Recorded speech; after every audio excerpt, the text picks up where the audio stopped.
上辈子我受尽折磨，最后被活活埋掉。可亲娘偏心私生女，一心置我于死地。未婚夫居然帮着外人欺负我，我真心对待贴身丫鬟，他反倒背地里告密坑我。重生后我彻底清醒，守住家产，拉拢乡亲，当众戳破母亲的伪装，挨个报复所有亏欠我的人。盛姑娘说了，只要你肯认罪，粘在你伺候她几年的份上，不会计较你的过错，还要将你接回身边做丫鬟。我是盛家嫡女，她才是冒名顶替。别敬酒不吃吃罚酒，还心存侥幸。我是盛家嫡女，我才是。狱卒恼羞成怒，取下马鞭，狠狠抽打盛景初，边边见血。盛景初咬紧牙关，不肯屈服。雨安哥哥，我好怕。嫣嫣，一个贱婢而已，又差点害死你，死不足惜。雨安哥哥，可景初毕竟伺候了我10年，盛家被灭门，我可是将她视为亲妹妹。盛姑娘，这丫鬟嘴硬得很，挨了100鞭也不肯招，我们实在是没法子了。她若不肯认罪，国公夫人怕是不会轻易让我进门。那就继续打，我就不信狱内72道刑罚都试了一遍，还不认罪，这会不会太过分了？给他活路偏不要，自找的。今日我一定会给你个交代。景初，这可是你最后一次机会了，你老老实实承认自己是的丫鬟身份，霸占了我盛家嫡女身份，我会给你求情的。你做梦，盛嫣嫣，你这辈子都别指望我认罪，你才是冒牌货。既如此，就别怪我不念旧情了。狱卒将烧红的烙铁按在盛景初肩上，皮肤烧焦的声音刺耳。盛景初剧痛难忍，意识逐渐涣散。为何母亲要如此对我？景初，母亲，盛景初不肯签认罪书怎么办？各理失其重，你先出去，认罪书母亲会给你拿到。果真？母亲何时骗过你？母亲待女儿最好了。景初，你是商人女，配不上齐国公府。你要是不来京城，安安分分的待在陇西，也不会有今日。要怪就怪你野心太大，惦记不属于你的东西，还差点坏了嫣嫣的终身大事。盛家满门被灭，女儿无家可归，来投奔母亲又有何错？还有，盛嫣嫣明明是女儿的丫鬟，怎么会喊你母亲？不懂规矩，长辈的事无需你过问。看在咱们母女一场的份上，签下认罪书，我派人送你回陇西，这辈子都别来京城了。赵氏拽住盛景初的手指，沾上血，在认罪书上按下血印。多谢母亲替女儿解决后患，只是女儿担心景初日后会不甘心再闹。你对不起父亲，对不起盛家，我做鬼都不会放过你的。既然你这么执着盛家嫡女，我成全你，给盛景初准备红棺，即刻埋入盛家祖坟。盛景初被人捆住手脚，堵住口鼻，拖入棺中，坠入无尽黑暗。盛景初骤然惊醒，发现自己站在陇西大梵山半山腰。1个时辰后，咱们下山回祖宅。姑娘，祖宅已被烧毁，您孤苦无依回祖宅，出事了怎么办？若是夫人知晓您私自下山，会生气的。您再忍一忍，等夫人派人来接。翠珠果然还是背叛了我，此事听我的，夫人没有来信之前，谁也不能离开大梵山。盛景初一巴掌甩在翠珠脸上，还要听你的吗？收拾行李。1个时辰后，3人下山。姑娘，雇辆马车吧。不必，我要带着父亲的牌位入城，让所有人都知道盛家独女像极了城父。姑娘，从山下一路走到祖宅，至少2个时辰。您一个孤女，若是露了脸被人盯上了。盛景初捧着父亲牌位徒步入城，寒风吹红了他的脸颊，眼神却异常坚定。这是盛大老爷的牌位，没想到这一晃就3年了。盛大老爷好走啊！百姓们自觉站成2排，眼眶微红。不孝女盛景初带父回家，叩谢父老乡亲，还惦记着父亲生前过往。盛景初抱着牌位连磕3个头。姑娘，您怎么能当众认下盛家嫡女的身份？翠珠伸手就要去夺牌位。我是父亲唯一的女儿，带父亲回老宅有何不妥？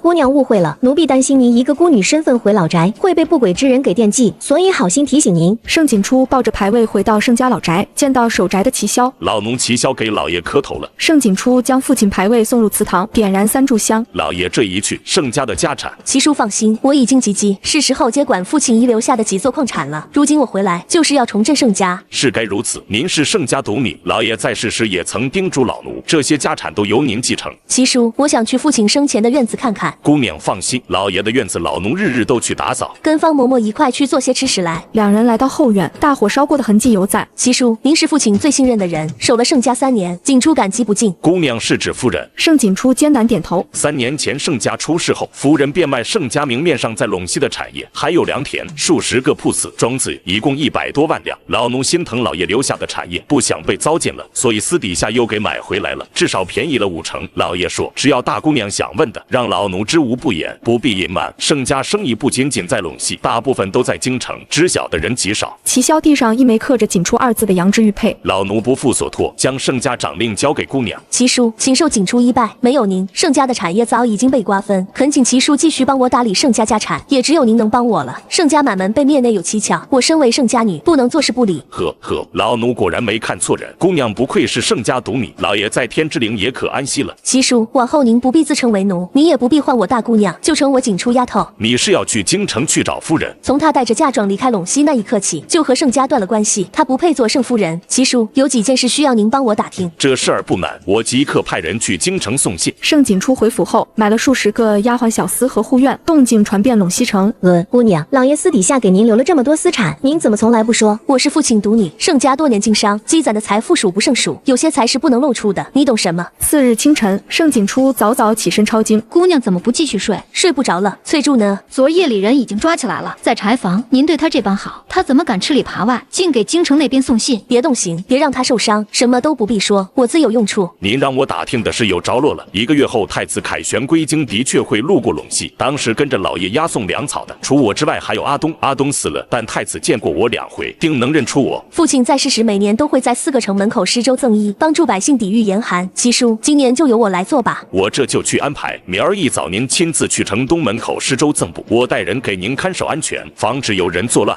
次日，盛景初在东城门口亲自施粥，百姓排起长队。姑娘施粥亲力亲为，现在整个陇西的人都认识您了。20日后，赵氏和盛嫣嫣快马加鞭赶到陇西。是陇西那边，盛景初擅自下了山回祖宅，我竟不知盛家还有几处私矿。母亲，女儿跟您一块回去。姑娘，京城的马车莫约还有2个时辰就到陇西了。刚才齐管事说让您做好准备。盛景初站在粥棚里继续施粥，神色平静。赵氏的马车停在不远处，赵氏倒吸一口凉气。盛景初的脸和盛老爷有7分相似。母亲，咱们接到书信时，他已经施粥10日了，加上路上的时间，至少有20几日了。现在整个陇西都夸赞他，那女儿怎么办？先别急，女儿如何不急？翻过了年，齐国公府就要定下婚事了。当初盛家出事时就不该留着她。嫣嫣，不管怎么说，她都是你亲妹妹，罪不至死。是女儿一时糊涂，还请母亲恕罪。去将姑娘带来。姑娘，夫人在马车里等你。夫人是哪家的夫人？姑娘，奴婢是双环啊，是夫人来接您了。我不认识你说的什么夫人，也不认识双环，你认错人了。你要是想喝粥就去排队，别挡路。姑娘，您连自己的亲生母亲都不认了？你胡说八道什么？我母亲3年前就跟着父亲一块去世了，你究竟是何人，竟敢诋毁我母亲？百姓们纷纷怒视双环，这孽障，3年不见居然敢诅咒我死！赵氏提着长鞭冲出来，冲着盛景初面门劈下。齐萧徒手接住长鞭，掌心鲜血直流。齐叔，何人胆敢再次猖狂，竟光天化日之下伤人？齐萧，你好大的胆子，竟连我也不认得了。盛景初，谁给你的胆子，竟敢顶着盛家嫡女的身份办粥棚的？男人，给我拆了！不许拆！盛景初挺身而出，与赵氏当面对峙。这位夫人好生奇怪，初次见面便要挥鞭打人，又要强拆粥棚。我本就是盛家嫡女，何须顶着名声？就是景初小姐就是盛家嫡女，这妇人怕不是来打秋风的亲戚吧？说得对，你当真不认我？夫人有病就去吃药，别在这碍手碍脚。你未曾生养，与我不过一面之缘，何来不孝之说？我是盛家主母。胡说八道！我母亲早就跟随父亲而去了，尸骨还葬在盛家祖坟呢。你是哪里冒出来的厚脸皮，竟敢冒名顶替我母亲的身份？陇西城谁不知道我母亲待人亲和，怎会是你这般轻浮模样？孽障！景初，你明明和我一样是个丫鬟，为何要冒充姑娘的身份呢？咱们好歹一块伺候了姑娘10年，你为了霸占姑娘的身份，如此心狠手辣，居然要我性命！幸亏我逃出来。夫人，景初胆大妄为，擅自抱着老爷的牌位下山，自以为盛家没了人证实身份，就敢自私认下盛家独女的身份，招摇撞骗。你一定要为姑娘讨个公道啊！盛景初，你现在还有什么好说的？我命你们几个在大范山看守，你们竟敢私自下山冒名顶替，罪该万死！这么说，你是夫人的人？罪人，奴婢是夫人从人牙子那买来的，在盛家已经11年了，夫人待奴婢极好，所以奴婢一定要揭穿你。夫人可认同翠柱的话？确实如此。锦初，念在你伺候嫣嫣10年的份上，你只需要下跪承认错误，我可以饶你不死。陆大人来了。陆大人带着牙兵赶到。陆大人来的正好，这小姑娘年纪轻轻不学好，冒充我女儿盛嫣嫣，败坏我盛家名声，还请陆大人快将此人抓起来。陆大人想必是见过我父亲的，整个陇西都知道我这张脸像极了父亲。天底下相似之人太多了，难道个个都是血亲？人证物证都在，你还敢狡辩？姑娘，您又何必遮遮掩掩？若是老爷还在，谁敢这么欺负您？嬷嬷，别说了，老奴实在是看不下去了。当初老爷死后，头七刚过，夫人就将您送去大范山，转头又贱卖了盛家在陇西的家产，带着嫁妆回了京城。这3年连封书信都没送来过，您又何必替夫人隐瞒呢？方嬷嬷掏出一摞字据，高高举起，这些就是夫人贱卖盛家家产的字据，上面可还有夫人的签字画押。我想起来了，是有这么回事儿。盛老爷死后，盛夫人没多久就变卖了盛家家产，连夜逃走。呸！丧良心的东西！盛老爷尸骨未寒，丢下一个女儿就走了。瞧瞧小姑娘瘦成什么样，再瞧瞧这位夫人，穿金戴银，披红挂绿，珠圆玉润，哪有半点死了丈夫的难过模样？这么一说，还真有点像那位盛夫人。难怪小姑娘说盛夫人死了，毕竟随丈夫而亡的盛夫人和抛弃亡夫、变卖盛家家产潜逃、丢弃孤女的人儿言，还是死了名声好听些。这人3年都不见一个影子，该不会是回来和盛姑娘争家产的吧？身为盛家妇，不替丈夫守寡，连夜变卖家产离家，3年后又来欺辱盛家孤女，我倒要问问吏部尚书何为公道？忒不要脸了，拿着嫁妆离了盛家，就表示和盛家断了关系，如今还要找个人冒充盛姑娘夺家产，欺人太甚。盛老爷为陇西做了这么多年好事，对我们有恩，在陇西我们决不允许任何人欺辱盛姑娘。对，你说你是盛夫人，可有证据？本官在陇西数年，和盛老爷也有几分交情。这小姑娘的眉眼像极了盛老爷，怎么可能是假的呢？好啊，你胆子忒大，煽动百姓收买知府做实身份，不就是贪图盛家财产？我岂能让你如愿？你说我是冒充盛家嫡女，那敢问这位夫人，真正的盛家嫡女在何处？嫣嫣知书达理，是我精心培养的大家闺秀，可不像你这般粗鲁，抛头露面，不知所谓。嫣嫣，下来。盛嫣嫣撩起帘子下了马车，一露脸，冲着盛锦初痛心疾首。锦初，你为何要冒充我的身份？盛锦初往前一步，看向盛嫣嫣的眉眼，拔高了声音：嫣嫣，你说你是盛家嫡女，那我问你，这3年你在何处？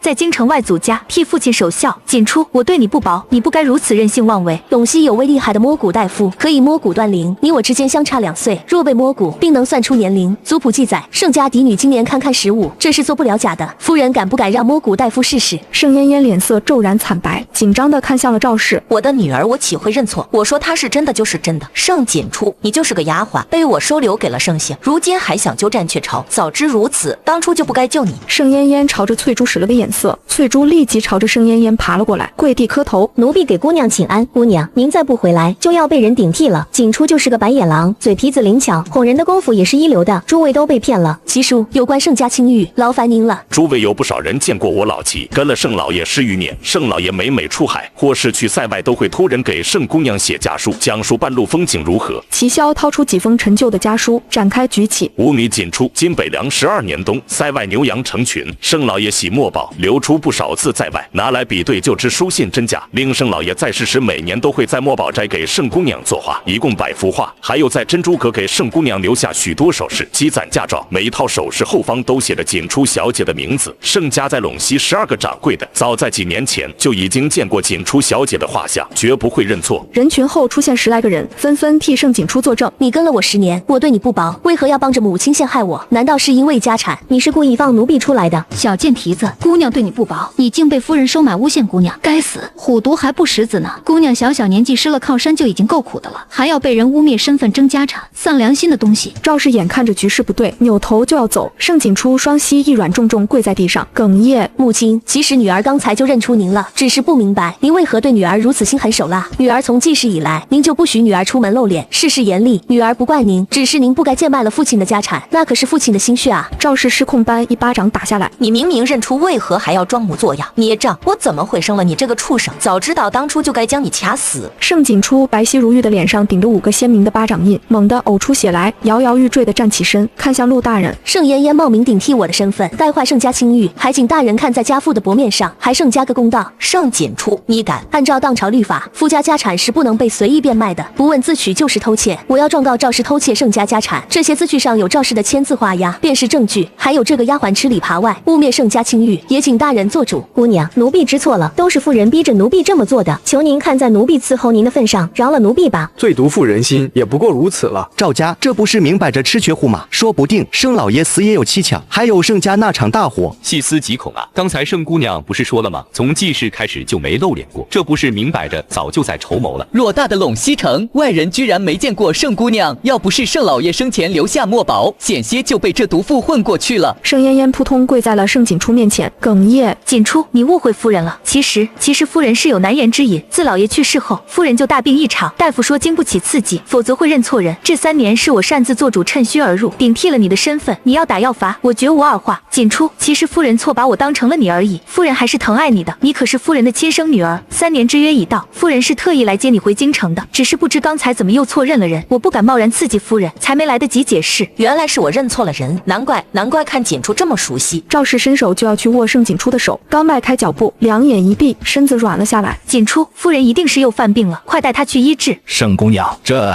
其中会不会有什么误会？原来是这样，我还以为母亲当真是糊涂了，为了个丫鬟居然诬陷亲生女儿。姑娘，嬷嬷，先将母亲抬回去，日后的事往后再说也不迟。赵氏被抬回了祖宅，安置在了客房。盛锦初就站在床榻前，居高临下的盯着赵氏看，榻上的人无法装睡了，悠悠然睁开眼，锦处怎么瘦了这么多？夫人您终于醒了。你这孩子也是，明知自己是个丫鬟，为何要冒充锦处身份，害我这些年疼错了人？夫人，我只是一时不忍，加上我从小失了父母双亲，一时糊涂，才会将错就错，求夫人原谅。出去跪着，没有我的吩咐不准起来。慢着，锦处一个丫鬟而已，犯了错就该罚，你不必求情。母亲，盛嫣嫣这几年毕竟代替我照顾了您，这次险些酿成大错，就再罚她20个板子，功过相抵，如何？就依你。门外传来板子声以及盛嫣嫣破碎的惨叫声。20个板子打完了，外面的丫鬟说盛嫣嫣已经晕过去了。是吗？犯了错就该罚，拖下去吧，别弄脏了姑娘的眼。盛锦初站起身，贴心的替赵氏掖了掖被子，而后一脸乖巧的退下，转过身的功夫脸已沉。姑娘，夫人明显是不怀好意，您可千万别上当了。嬷嬷，现在还不是撕破脸的时候，她毕竟占了生母的头衔，想要摆脱还需要时间。翠珠那丫头都招了。齐萧从怀中掏出了字据，辛苦齐叔了，先放在庄子上养着，别弄死了。姑娘放心，劳烦齐叔准备些贺礼，我要亲自去拜见知府。半个时辰后，齐萧准备好了马车，盛锦初到了陆家，进了正厅。过了一会儿，陆大人才姗姗来迟。不必多礼，坐吧。陆大人，我今日冒昧前来是有意庄氏相求。我母亲得了癔症，神志不清的情况下被人怂恿贱卖了盛家家产，我想追究此事。那些家产都是父亲在世时打拼下来的，白白被人糟践，我于心不忍。此事已过了3年，你又何必追究不放呢？而且卖家产是你母亲同意的，查到了不该查的，你将来去了京城如何面对赵家？盛姑娘，赵夫人毕竟是你亲娘，你的婚事还需要她掌看，有些是睁只眼闭只眼，对你无害。大人，倘若我执意要追究呢？那可是你外祖家。两人僵持了片刻后，陆大人深吸口气，只好妥协。看在你父亲的份上，我只帮你这一次，日后别让我为难了。多谢大人。从府衙离开时已接近傍晚了，主仆两人回了祖宅时，赵氏在大厅等他。锦初，你终于回来了，母亲怎么醒了？可好些了？咱们母女3年不见，也该坐下聊聊了。好，姑娘今日滴水未进，老奴给您下碗面条如何？多谢嬷嬷。这么晚了你还去周棚，你这性子倒是随了你父亲一样的心地善良。锦初，我准备带你回京城，你年纪不小了，也该相看相看了。女儿听母亲安排。锦初，白日究竟是怎么回事？你怎么会在大庭广众之下忤逆我？是不是有人教唆你的？怎么会呢？女儿只想着和母亲撇清关系，将来母亲在京城也不会被盛家主母的身份禁锢。还有陇西都在传母亲忘恩负义、自私凉薄，夫家刚死就变卖了家产，私会情郎。女儿这么做都是为了保护您的名声。不得不说，您已经死了，这都是一派胡言，都怪我犯了病，一时错认了人，委屈你了。母亲哪里话，女儿心疼您还来不及呢，怎会怪您？又聊了会儿，方嬷嬷送来了膳食，赵氏想起了盛嫣嫣到了该上药的时候了，便找了个借口离开了。夫人换上了丫鬟的衣裳，去了盛嫣嫣的院子，给上了药，还送了吃食去，待了大半个时辰。继续盯着，吩咐下去，任何人这几日都不得擅自靠近祠堂。夫人既然来了，肯定不会善罢甘休的。姑娘接下来可有什么打算？等次日天不亮，方嬷嬷就喊醒了盛锦初。姑娘，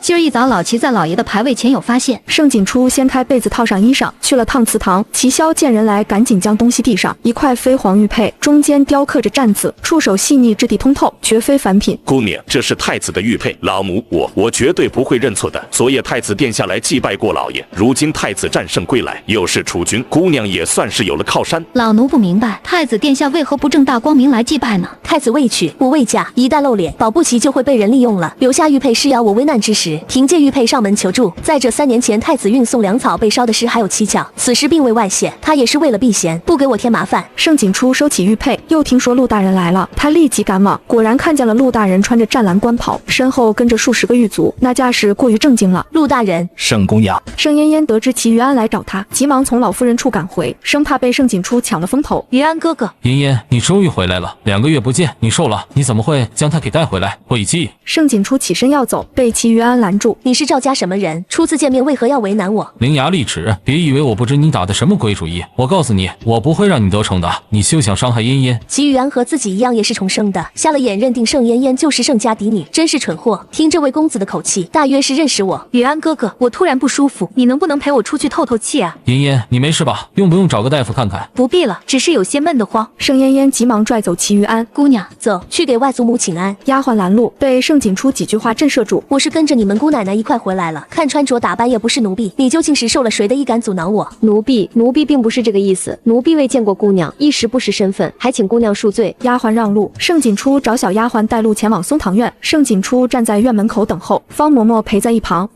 我是盛锦初，听闻外祖母病了，想来看看，不知外祖母可好些了？姑娘稍等，容老奴进去传个话。有劳嬷嬷了。盛锦初送谭嬷嬷一只玉镯，请她日后多关照。我初来乍到，许多规矩不懂，若是有有不得当之处，还请嬷嬷日后提醒一二。谭嬷嬷收下玉镯，转身进去通报。很快，谭嬷嬷笑着出来，请盛景初进门。老夫人听说表姑娘回来了，让您进去。多谢嬷嬷，叫我谭嬷嬷就行。屋内燃着檀香，谭嬷嬷支开赵氏。老夫人，表姑娘来了，给外祖母请安。你和嫣嫣一块回来的，他人呢？刚才在大厅见过一次。你退下吧。是。盛景初退下，留下礼物。赵老夫人打开锦盒，发现3颗还命丹和18罗汉佛珠。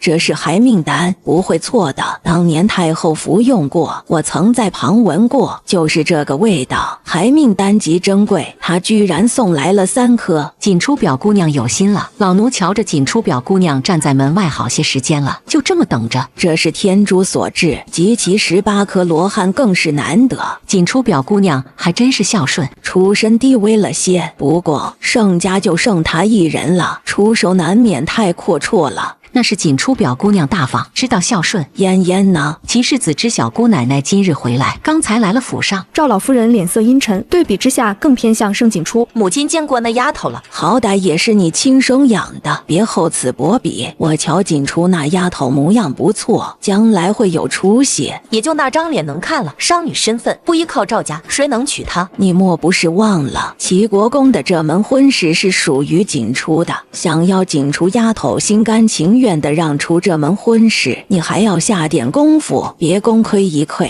女儿谨记母亲的话。盛景初离开正屋，谭嬷嬷追来。姑娘，那个谭嬷嬷追来了。锦初表姑娘请留步。嬷嬷不敢当，表姑娘客气了。老夫人请您过去坐坐。盛景初重回院子，赵氏出来见他。锦初，你外祖母这些日子身子不好，你就留在松堂院伺候。那嫣嫣呢？我习惯了嫣嫣在身边伺候，她和从前一样留着我身边也好。嫣嫣是我的丫鬟，留在您身边伺候也是应该的。什么丫鬟不丫鬟？这3年要不是嫣嫣在，我这条命还在不在都不一定。这里是赵家，不是陇西，你收起大小姐脾气。赵氏说完离去，盛景初被安排到偏房。锦初表姑娘这边请，缺什么您就告诉老奴。盛景初又送谭嬷嬷一个装着碎银的香囊。嬷嬷，我嘴笨，外祖母是不是不喜欢我？怎么会呢？表姑娘乖巧懂事，老夫人疼您还来不及呢。老夫人喜静吃素，尤其注重养生。表姑娘今日的礼物，老夫人甚是喜欢。初来乍到有嬷嬷提醒，我放心不少。谭嬷嬷走后，盛景初脸色沉下来。姑娘今日出手太大方了，会养刁了谭嬷嬷的胃口。比起盛家失去的，这些根本不算什么。谭嬷嬷就是老夫人的眼珠子，我来京城毫无根基，想要站稳脚跟，必须有靠山。盛景初连续2日早起请安，赵老夫人终于肯见他。外祖母，您身子好些了吗？没什么大碍，你在府上可住的习惯。我在陇西15年，冷不丁来了京城，有些不自在。好在京城还有外祖母和母亲这些亲人在，我会慢慢适应的。赵老夫人心软，留盛景初用膳。这饭好吃，比大饭山的素食好吃多了。外祖母的小厨房手艺不错。饭后，盛景初为赵老夫人捏腿，赵老夫人不知不觉睡着了。老夫人已经许久没有这样睡得安稳了。赵老夫人睡了2个时辰，醒来见盛景初仍在捏腿，十分感动。什么时辰了？回老夫人，已经申时了，你竟坚持了2个时辰，还是师傅的手法好用。外祖母若是不嫌弃，我可以日日都来。你这傻孩子！一连几日，盛景初日日陪伴赵老夫人。这日赵氏匆匆赶来，老奴亲手做了点心，这个时辰正好送给老夫人尝尝。方嬷嬷被拦，谭嬷嬷出来支开丫鬟。锦初表姑娘，姑奶奶在里面。母亲来了。姑奶奶给您找了一门婚事，为了程嫣嫣成功嫁给齐宇安，就这么迫不及待地打发自己吗？怎么这么着急？求嬷嬷帮我留意。表姑娘放心，也不是旁人，是府上的程公子，说起来还是您的表哥。父亲在世时已经给我准备了一门婚事，我不能嫁给程表哥。表姑娘也别急，再等等看。谭嬷嬷离去，盛景初让方嬷嬷出府采买墨宝。嬷嬷拿着牌子出府一趟，替我采买些墨宝。老奴这就去。盛景初站在窗下等了3、4个时辰，见赵氏离去，谭嬷嬷来请他过去。赵老夫人难以开口，盛景初不多问，陪他聊到夜深才回去。作孽啊！4日，赵氏怒气冲冲闯进来质问盛景初：“滚开！昨夜京城忽然来了一阵谣言，指责嫣嫣不是盛家嫡女，要抢占你的婚事。此事是不是你在背后作怪？”我没有，你少在这装模作样，在陇西市煽动百姓当众顶撞了，回了京城又故技重施，其心可诛。这是怎么回事儿？现在全京城都在传赵家要吃绝户，胡说八道，还不都是他干的好事？外祖母、母亲，此事绝非景初所为。景初自来了赵家，从未离开过松堂院。这丫头的确都在我眼皮蹄底下。那其他人呢？我只带了方嬷嬷一个人来。母亲，会不会消息是从陇西传来的？当时闹得那么大，或者是被人给利用了？当时发生了什么？锦初，你说，不许隐瞒。盛锦初说出陇西闹剧，赵老夫人震怒，下人退下后，这3年你宠着嫣嫣，我也不计较，可你不该捧一个踩一个。锦初也是你生养的，现在连累了赵家背负算计孤女财产的骂名。母亲，齐国公府这门婚事先不说成与不成，锦初和成哥儿的事就此作罢。可我已经应允了嫂嫂，这2日就要选个日子定下来。胡闹！你还真想让全京城戳赵家脊梁骨吗？你当初做的糊涂事，如今可别犯蠢连累赵家。我就去给嫂嫂赔罪。母亲，成哥儿的事情作罢。那齐国公世子呢？他和嫣嫣两情相悦，可锦初只是个商女身份，根本配不上齐世子。这门婚事本就是锦初的，他不论是什么身份，齐国公府都得认。至于嫣嫣，她又是什么身份？怎么比得过陇西盛家独女的身份？赵氏不敢多说，咬牙离去。赵老夫人长叹口气，我怎会不知他将锦初送到松堂院是为了将人困住？嫣嫣那丫头一共才来请安几回，人心都是肉长的。锦初这丫头命也苦得很，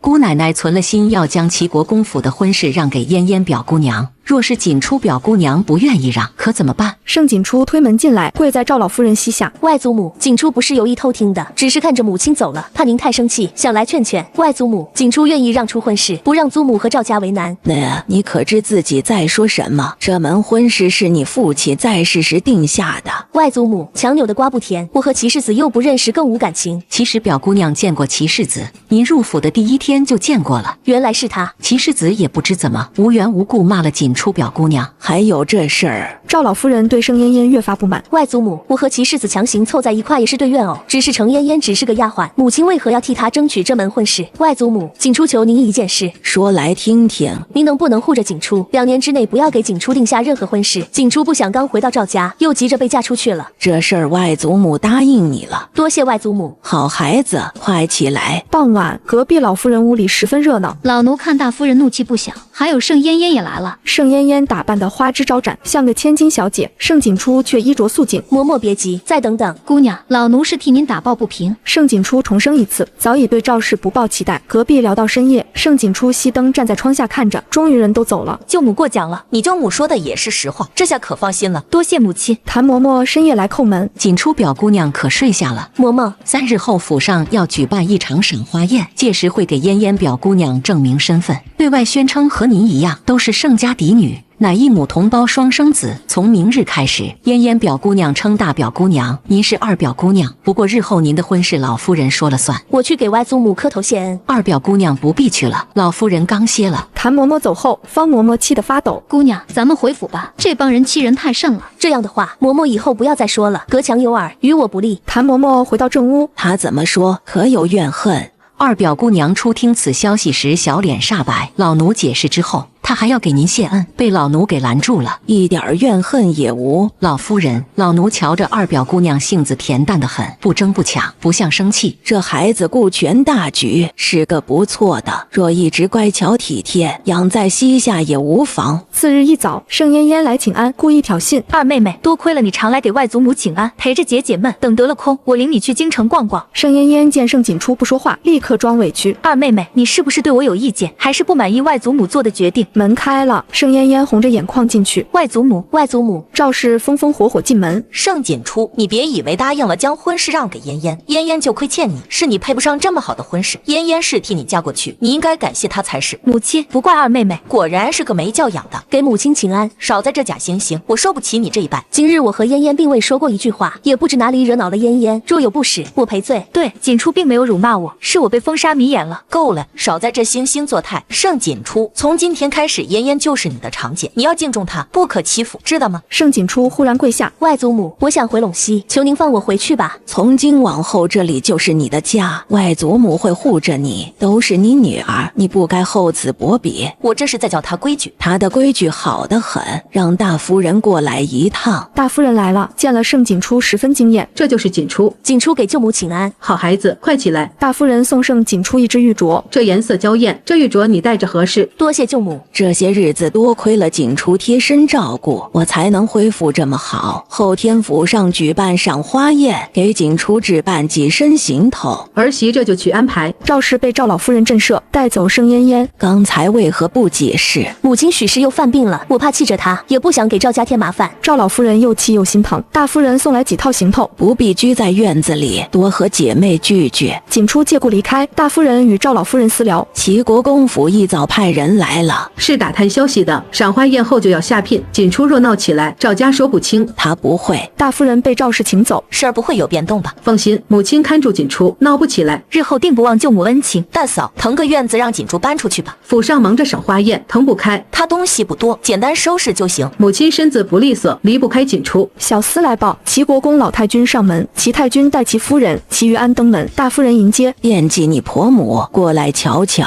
盛嫣嫣与齐玉安眉来眼去，齐夫人留下与赵氏谈话。京城有关嫣嫣身世的流言不少，今日来要个准话。嫣嫣与景初都是我女儿，当年高人指点，嫣嫣极谦虚掩藏身份，否则有性命之忧，都是景初胡说惹的麻烦。母亲，儿子已查过，此事是真。话别说太早，齐赵两家都是有头有脸的，婚事需谨慎，下聘前流言要解决。世子夫人位置不是谁都能做。母亲，这事儿已是定局。世人皆知盛家只有一个独女，娶亲岂能马虎？齐夫人意思该如何？对外称景初是盛家旁支养女如何？当年定亲信物是龙凤玉，后日赏花宴，嫣嫣需待奉配。盛嫣嫣抢先点头答应。齐太君进院见景初舞剑，剑法灵巧利落。二表姑娘，谭嬷嬷，外祖母醒了。景初见齐太君，行礼标准，不卑不亢。不必多礼，你就是陇西来的盛姑娘。我是赵府二表姑娘。二表姑娘出了汗，快去换衣裳，别着凉。景初乖巧离开，方嬷嬷低声提醒：齐太君是将门嫡女，极少见姑娘家舞剑，方才她眼底满是惊艳欣赏。景初擦剑收鞘，静心练字。二表姑娘，老夫人请您过去。那位是齐太君，齐世子祖母。嬷嬷放心，不该说的我不会乱说。景初进正厅，这位是齐太君，不必多礼。极少见女儿家舞剑，在哪学的？父亲亲自教的，自小身子弱，练剑强身。这么好的外孙女还藏着，有空带景初去国公府坐坐。齐太君告辞，意味深长看了景初一眼。赵氏闯入，你见过老太君了？二表姑娘沉稳，不该说的一个字没提。这3年嫣嫣守着我，她只求加入国公府。齐世子看中的是嫣嫣，你嫁过去也不会被待见。当年的凤配在哪？我从未见过什么凤配。母亲，我若有你怎会不知？没那本事别揽瓷气活，拿不出凤配，自己跟齐家交代。齐太君回府，脸色阴沉。说说今日吧，安王，你见过那位二表姑娘，印象如何？祖母，盛景初阴险狡诈，绝不能信。陇西时她名声极差，长期辱嫣嫣。齐太君支开齐玉安，你见过盛二姑娘？没有。较之盛嫣嫣强了100倍。京城流言非空穴来风，安儿婚事要慎重。未确定嫣嫣身份前，婚事暂且拖延，派人去陇西打探消息。深夜，黑影潜入景初院中，为了奉配，这就按捺不住了。嬷嬷，今日乏了，早些歇息。熄灯后，景初躲在门后，烟雾入屋，丫鬟推门翻找，景初抄花瓶砸中其头。方嬷嬷进门，将香囊塞入丫鬟怀中。外祖母，外祖母！景初赤脚敲门，惊慌失措。这是怎么了？隔壁来了身份不明的人，我害怕将人砸伤了。是姑奶奶身边的青玉，半夜来偷东西，人赃并获，送去庄子，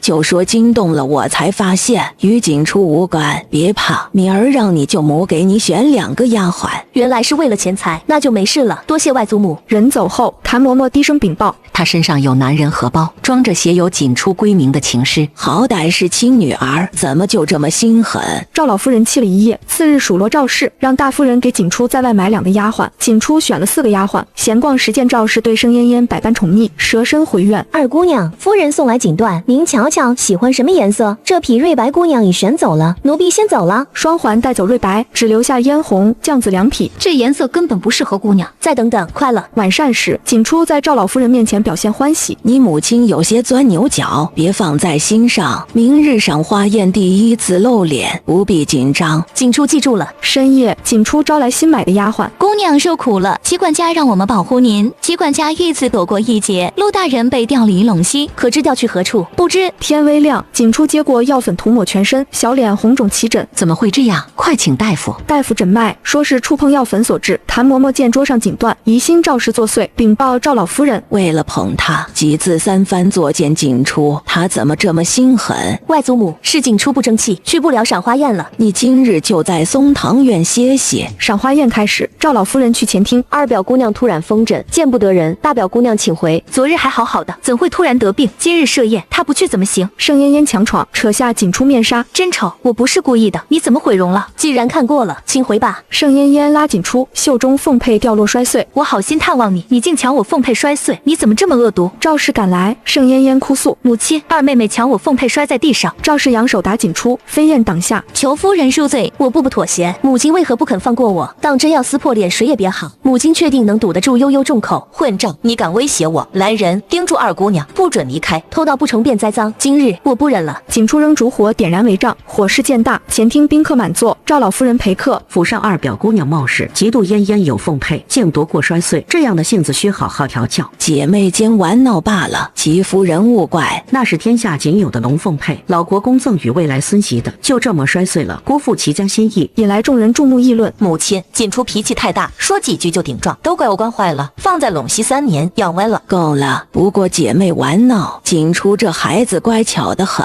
母亲，那是您不了解他真面目，惯会骗人。这样的人该送家庙赎罪，免得祸害人。这位二姑娘本就不是好人，屡屡欺负嫣嫣，险些害她性命，大家日后要提防。于安哥哥别说了，二妹妹不是那样的人，她初来乍到不懂规矩。嫣嫣，你太善良，她什么都要抢，这些年你忍让够多了。盛锦初抢你身份，羞辱你，如今连凤佩婚事都要抢，特不要脸了。众人议论，多站盛嫣嫣这边。齐世子慎言，这丫头日日陪伴伺候我，不争不抢，今日之事定有误会。母亲，这才是她精明处，装模作样哄住您，您根本不了解她。若非她太过分，我怎会揭发？我亏欠嫣嫣15年，不能再纵容锦初了。赵家举办赏花宴，宾客云集，齐于安正与赵氏交谈，理应如此。嫣嫣自小被锦初欺负，吃尽苦头，你日后莫要辜负她。我定会好好护着嫣嫣，绝不会让她受委屈。人群忽然躁动，有人发现远处着火，快看，那是不是着火了？不好，是松堂院，天干物燥，我去后头瞧瞧。你好好招待客人。府上着火，我们哪还有心思赏花？我们带来的人多，不如一块去帮忙。众人来到松堂院，大火已将偏房快烧没了。我听说二表姑娘和老夫人同住，这火来得这么不巧，会不会跟二表姑娘有关？当然是吸引注意力啊！这孽障什么都敢干。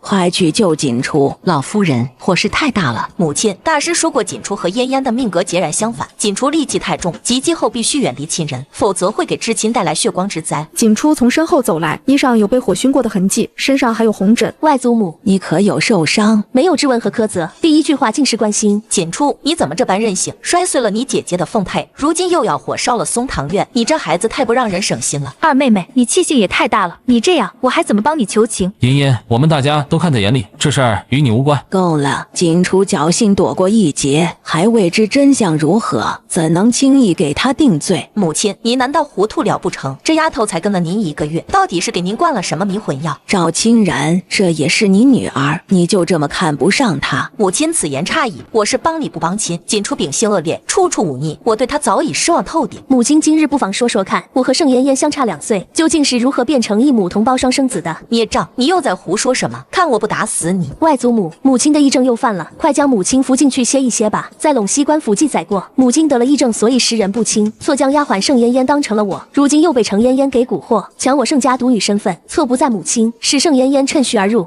不是我，是他胡说。官府记载，人证画押，岂会有假？雨安哥哥，他撒谎，我才是盛家独女。我当然相信你，这贱人就是故意冒充的，扰乱视听，只要将人拖下去，狠狠仗打，一定会招。齐世子，我与你无冤无仇，你怎能如此心狠，要置我于死地？你冒充嫣嫣身份，诋毁嫣嫣，就该死！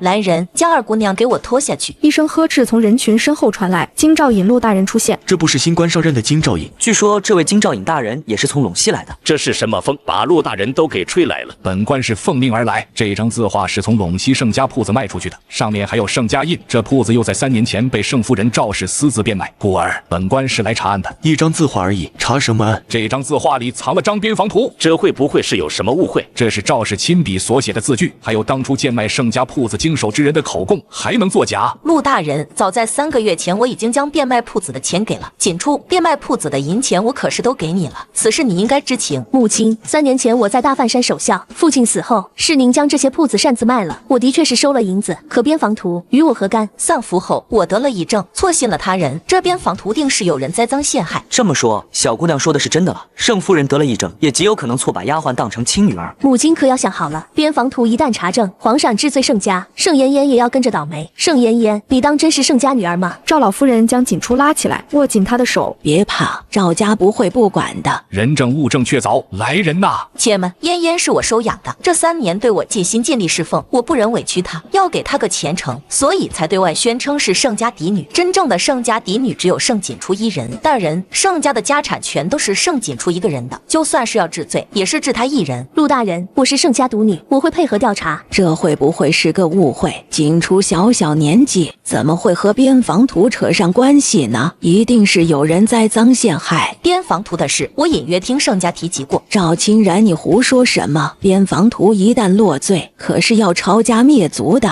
连带着你也逃不了。本官和盛老爷是知己好友，当年盛老爷死后，盛夫人便带着嫁妆离开了陇西，未曾守孝，也未曾赡养亲女。按理，盛夫人和盛家已经没有任何瓜葛了。陆大人，当初盛家出事，我恰好病了，日思夜想都惦记着这个远嫁的女儿，缠绵病榻之际就想女儿回来侍奉，并不是她不留在盛家，是她太担心我才回来，所以她还是盛家妇。外祖母，母亲既已离开了盛家，不如就由我代替父亲给母亲一封和离书如何？将来不论盛家有什么罪，都不会祸及母亲。按律法，罪不及出嫁女，也不及和离妻。陆大人，我母亲有疫病，许多事她是被人怂恿的，错不在她，求大人做个见证。从今日起，母亲便不是盛家妇。锦初，今日我替你做个见证，写吧，一纸和离书，日后你母亲和盛家再无半点关系。锦初写下和离书，咬破指尖，按下手印。陆大人，边防图的事一定有误会，我可以用性命担保，锦初绝不知情。赵老夫人所言极是，这边防图的确和盛姑娘没有半点关系。盛家嫡女皆知，奉天承运，皇帝诏曰：盛家为北凉战争无私捐赠粮草，助力北凉。盛元又为国捐躯，朕深感痛惜。今日特追封盛元为盛国公，其膝下嫡女册封为梁景郡主。钦此，郡主。皇上听闻您来京城，还念过几次呢？帝盛良，快起来吧。边防图确有其事，只不过并非通风报信，而是故意扰乱敌军，实立功了。你是故意帮着他算计我？从始至终，本官也未曾说过是治罪。圣旨写着盛家嫡女，本官是来宣旨意的。听闻盛家两女，只是想弄清楚事情，多问了几句而已。宾客散去，齐于安突然站出来表态：不管嫣嫣是嫡女还是养女，我初心不变，此生只娶盛嫣嫣一人。安儿，你胡说什么？母亲，不管盛锦初用了什么手段，我都不会娶她。他刚才多喝了2杯，吃醉酒了，这话不能当真的。求母亲成全。他只是个丫鬟出身，岂能配你？你是不是糊涂了？母亲，嫣嫣心地善良，您将来一定能看出她的好，求母亲成全。世子和嫣嫣两情相悦，嫣嫣虽是养女，但也有赵家表姑娘的头衔。将来齐国公府和盛家独女有婚约在身，我一直错认了人，才会默许2人私下见见。如今身份明了，齐国公府自然是要娶郡主的。我宁可孤独终老一生，也不会娶盛锦初。你不愿娶，我也不愿嫁，不如2家就此解除婚约如何？强扭的瓜不甜，我与你并不相识，一纸婚约反而误了你们。你这般时序最好不过了。罢了，既然齐世子坚决要退婚，就退了吧。盛家当初失火，烧了不少东西，今日就写个字据，一别两宽，互不干扰。2人签下退婚书，齐夫人拽着齐于安离去。齐夫人怒气冲冲离开，齐于安回头放话：你别得意，总有一日我会让世人知晓你的真面目。世子若有证据，刚才何不成交给陆大人？若没有证据，那便是污蔑。世子为何要欺辱我一个孤女？还是世子听信了什么谗言，故意败我名声？牙尖嘴利，你且等着瞧。姑奶奶，赵氏口吐鲜血，当场气晕过去。二妹妹，你明知母亲身子不好，经不起刺激，为何还要戳破此事，让母亲难堪？你有什么怨就冲着我来。为了母亲，我都可以忍耐。你闭嘴！外祖母，自从二妹妹来了之后，母亲几次三番的被气病。今日赵家举办赏花宴，来了多少权贵，全都被二妹妹给毁了。舅母，还请您帮着请个大夫，递上粮。赵老夫人凭退下人，与赵家几位主子商议对策。前些日子好不容易给殿下送了请帖，还没等殿下来呢，宴就散了。对外，此事你并不知情，处理妥当，外人未必会牵连赵家。毕竟陇西离京城相隔千里远，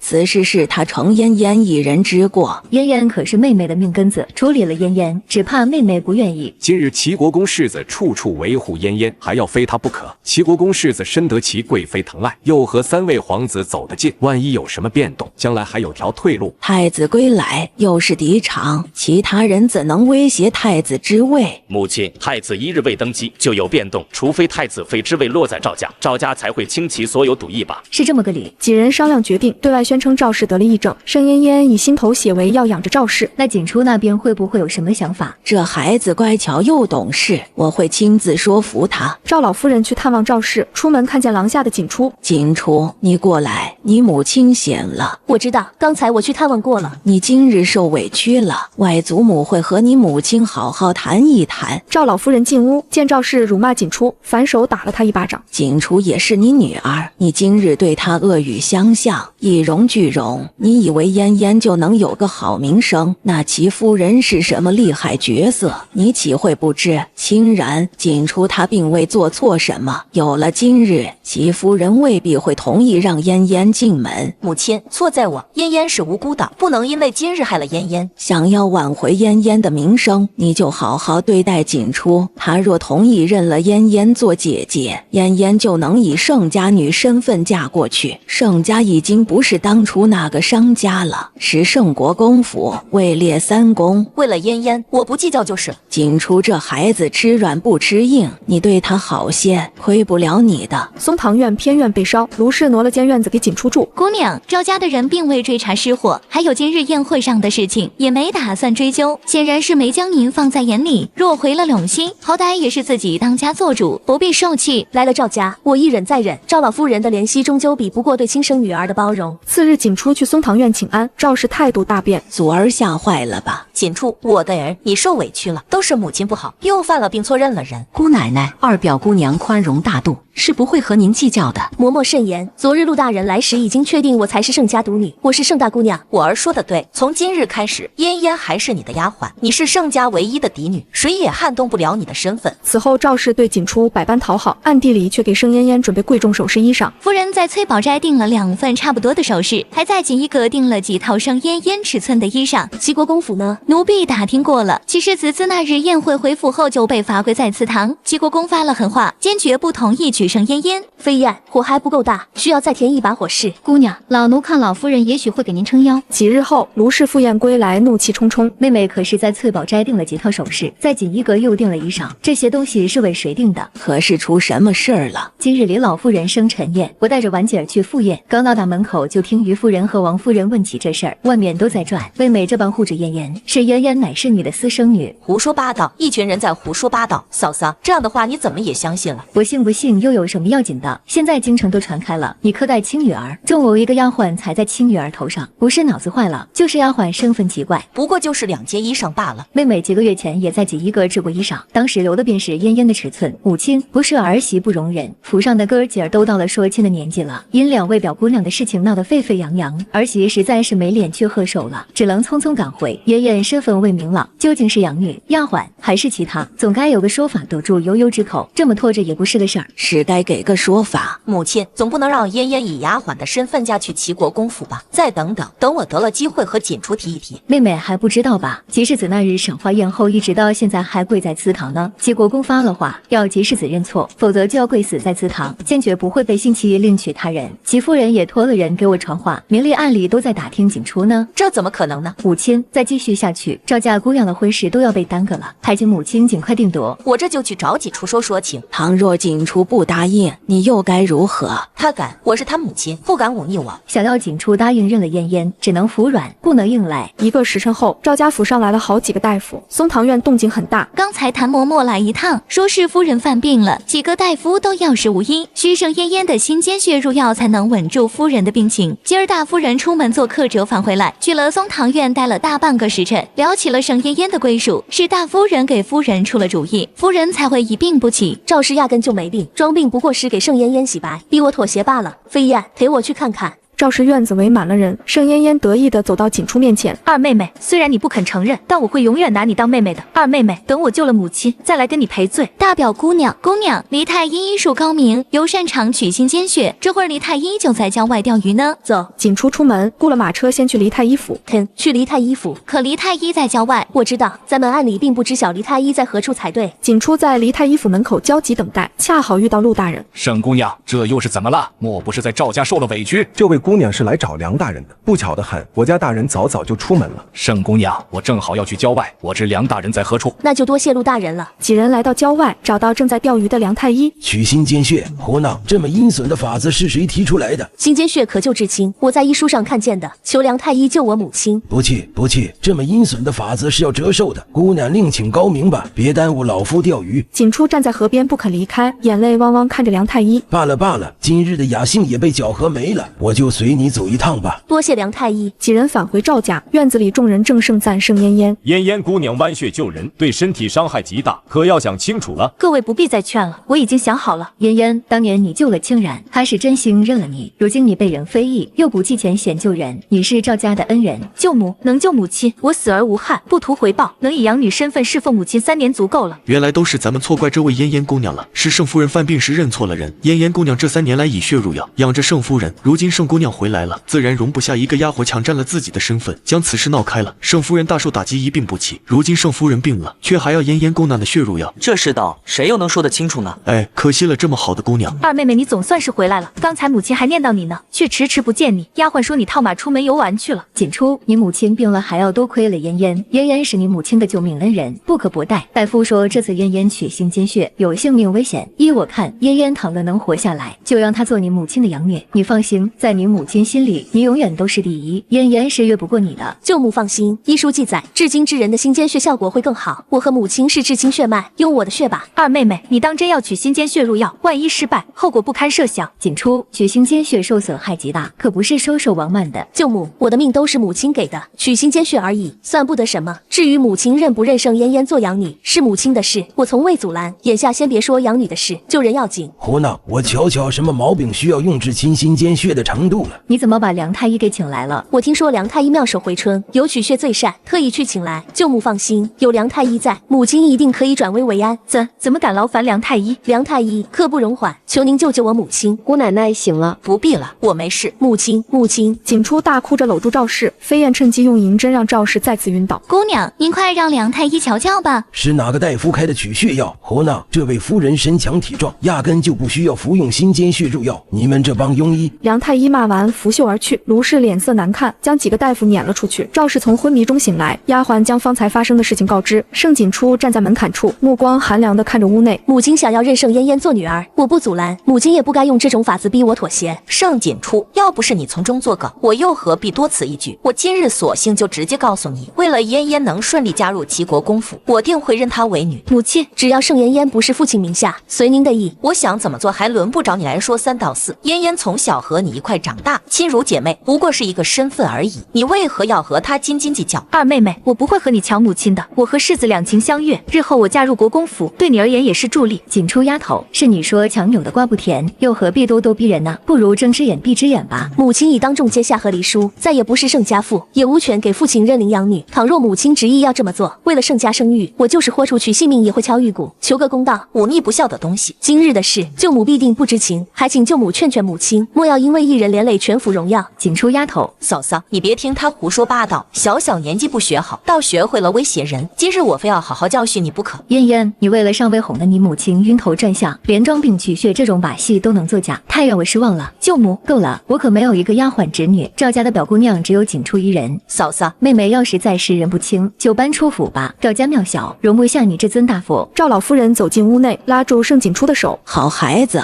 你受委屈了，养女的事日后也不不会发生，盛家只有你一人，你自己说了算。多谢外祖母。赵老夫人让谭嬷嬷领着盛景初回去，谭嬷嬷领着盛景初一路往回走，环顾四周见无人。表姑娘聪慧，老奴果然没看错人。飞燕递上一个荷包，今日多谢嬷嬷提点，表姑娘客气了，日后在府中有事，尽管吩咐老奴便是。几人在三岔路口分开，盛景初带着满腹心事回到住处，方嬷嬷端来茶水，见盛景初在发呆，便没有打搅。姑娘打听到消息了，老夫人给夫人禁足了，还让盛嫣嫣立刻搬出院，收回了那些份例，从今以后不许任何人喊盛嫣嫣表姑娘。飞燕，打听17年前母亲在赵家发生了什么，最好是能找到母亲当年身边伺候的人，或者是卢氏身边的人也行。奴婢记下了。赵氏铺垫了15年，想要盛嫣嫣顶替自己嫡女身份，最大的原因一定是钱。父亲的死极有可能和赵氏有关。卢氏带着几个丫鬟走进来，手里捧着数十匹锦缎。景初，你受委屈了。舅母，舅母知道你受委屈了，是舅母忙于庶务，忽略你了。日后舅母会好好补偿你的。多谢舅母。卢氏聊了几句宽慰的话后便离开了。飞燕，奴婢在。盛景初低声吩咐了几句，飞燕点头，悄悄退了出去。管事嬷嬷领着丫鬟将盛嫣嫣的衣裳首饰全部收走。盛嫣嫣，从今天开始你就是2等丫鬟了，每天都有活儿，不许偷懒。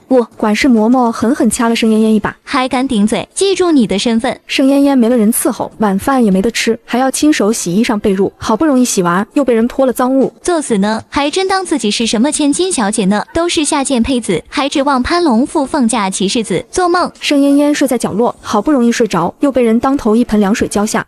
省心吧，骑士子马上就要娶表姑娘了，哪轮得着你一个冒牌货？你说什么？小丫鬟扭头就走。于安哥哥说过，这辈子只娶自己的，绝不可能会娶盛景初。一个商女根本配不上于安哥哥，我才配。夜色渐浓，盛嫣嫣蹑手蹑脚离开了屋子，摸向后院，两个守门嬷嬷喝得酩酊大醉，东倒西歪靠在门边。盛嫣嫣屏住呼吸，飞快地从嬷嬷怀中取下钥匙，打开后门，飞奔进入夜色中。飞燕匆匆跑进来，姑娘，盛嫣嫣跑了，看门的婆子是故意喝醉的，放走了她。做得不错，每人给50两银子赏。是，一定要盯住了赵氏那边。奴婢明白。第2日，管家匆匆来报，夫人，盛嫣嫣不见了，整个赵家都翻遍了，也没找到人。有人看见昨儿晚上盛嫣嫣从后门溜走了。什么？找？多带几个人出去找，一定要把人找回来。赵氏冲了进来，卢氏，是不是你嫌嫣嫣麻烦，特意将嫣嫣支开了？一个大活人怎么会丢了？妹妹，我怎会支开嫣嫣？3年前我回府，你对嫣嫣就是横挑鼻子竖挑眼，各种看不惯。如今嫣嫣落难了，肯定是你将人藏起来了。卢氏，嫣嫣要是出了什么差错，我要你不得好死。赵清然，你糊涂了。今日我要见到嫣嫣，否则休怪我撕破脸皮。旁人不知，你是知道的。嫣嫣根本不是丫鬟，她的身份贵不可言。卢氏一把捂住赵氏的嘴，环顾四周。赵清然，嫣嫣也许只是出去散散心，很快就回来了。你要是再敢胡言乱语，连累了赵家，可别怪我没提醒你。还不快去找嫣嫣！入夜，盛景初一夜未眠，仔细思索着整件事情的来龙去脉。姑娘，盛嫣嫣找到了骑士子，骑士子将人带回了国公府。果真，奴婢亲眼所见，将消息传出去。3更半夜，盛嫣嫣和齐国公世子深夜私会。是。盛嫣嫣哆嗦着身子，等了大半天才看见熟悉的侍卫。这位大哥，麻烦通报世子一声，就说盛嫣嫣求见。你稍等。不一会儿，齐宇安走了出来，看见盛嫣嫣浑身湿透，冻得瑟瑟发抖。嫣嫣，你怎么弄成这个样子啊？于安哥哥。齐宇安将盛嫣嫣揽入怀中，带进府内。盛嫣嫣换了干净的衣裳，喝了热水，吃了些点心。自从锦出来了之后，我的生活就翻天覆地。于安哥哥，我究竟做错了什么？嫣嫣，委屈你了。于安哥哥，如今我已经不是盛家嫡女了，你会不会嫌弃我，另娶锦初？不管你是什么身份，我心里只有你一人。于安哥哥。夜半3更，孤男寡女共处一室。次日天不亮，消息便传遍了整个京城。这位齐世子还真是个痴情种子，居然要娶一个丫鬟做正室，也难怪齐夫人被气冤了。这丫鬟倒是有些手段，先是哄了盛夫人，世人不清时稀里糊涂的做了3年千金小姐，如今被人戳穿后又钻入齐世子的被窝，还能哄了齐世子执意要娶她做妻，真是好手段呐！街头小贩都在讨论此事，评书人也添油加醋的说起。消息愈演愈烈，逐渐失控。卢氏刚出门就被丫鬟拦住，低声说了几句。什么？竟有这种事？赵氏从长廊下冲了过来，揪住卢氏的衣袖。卢氏，现在大街小巷都在诋毁嫣嫣，你不能坐视不理。当她在府上当了1天丫鬟，半夜耐不住寂寞去勾引齐世子，谁又能拦得住？你胡说！极品且笨，赵家费尽心思给她铺垫，替她争取正妻之位，如今她自甘堕落上门，高家可没这个脸去找她。赵老夫人闻讯赶来，对着赵氏便是狠狠一巴掌。闹够了没有？若不是你心急，执意要他取代锦初，何来今日的麻烦事？母亲，你再纠缠不清，坏了赵家清誉，我只能送你离开了。你是赵家主母，这桩事还得你出面解决，无论什么身份，总该有个交代。已经闹成这样了，主不能将人接回来，只能争取要个贵妾身份。当然了，若是齐世子非他不可，替他争取了正妻身份，赵家必定会风风光光送出台价。齐夫人被气得昏厥，丫鬟拿出救命丹药凑在鼻尖下，好一会儿才悠悠睁开眼。谁让你来的？滚出去！母亲，是儿子让他来的。母亲消消气，有些事不是你想的那样。滚出去！母亲。齐玉安只好领着盛嫣嫣退出去，站在廊下。雨安哥哥，都是我不好，惹得夫人生气。嫣嫣，此事不怪你，等母亲情绪平稳一些，我会解释清楚的。世子，夫人有话交代，请您进去。我先进去，你在这里等我。盛嫣嫣，夫人说了，府上事多，暂时顾不上您，让奴婢送您出去。我见了世子再走。夫人病了，世子还要留下事急，没时间听你说话。盛嫣嫣不情不愿地离开了齐国公府。她不该隐瞒身份，和你亲近，这3年处处讨好，都是别有用心。这样的人娶进门，将来必是个祸害。母亲，你和盛景初这门婚事不能罢休，她才是盛家独女，手握盛家财产，如今又成了郡主，你娶了她，将来还能继承了盛国公府，一门2国公，是何等的荣耀。母亲，盛景初才是那个诡计多端的，嫣嫣心地善良，将来您一定会看见嫣嫣的好。雨安，盛嫣嫣再好，她只是个丫鬟身份，也做不成国公世子夫人。老太君来了。齐太君拄着龙头拐杖进门。祖母，母亲，都是自家人，不必见外。既然事已经发生了，就想想解决的法子。说破天我也不同意让一个丫鬟占了世子夫人的位置。木已成舟，盛嫣嫣势必是要入府的。盛嫣嫣要入府，盛景初也要入府。世子夫人的位置本就是景初丫头的，至于盛嫣嫣抬举个妾室，也无妨。祖母，嫣嫣不会同意做妾的。如今做不做妾已经由不得她了。昨儿晚上自荐枕席，闹得全京城都知晓。这样轻浮没有教养的女子，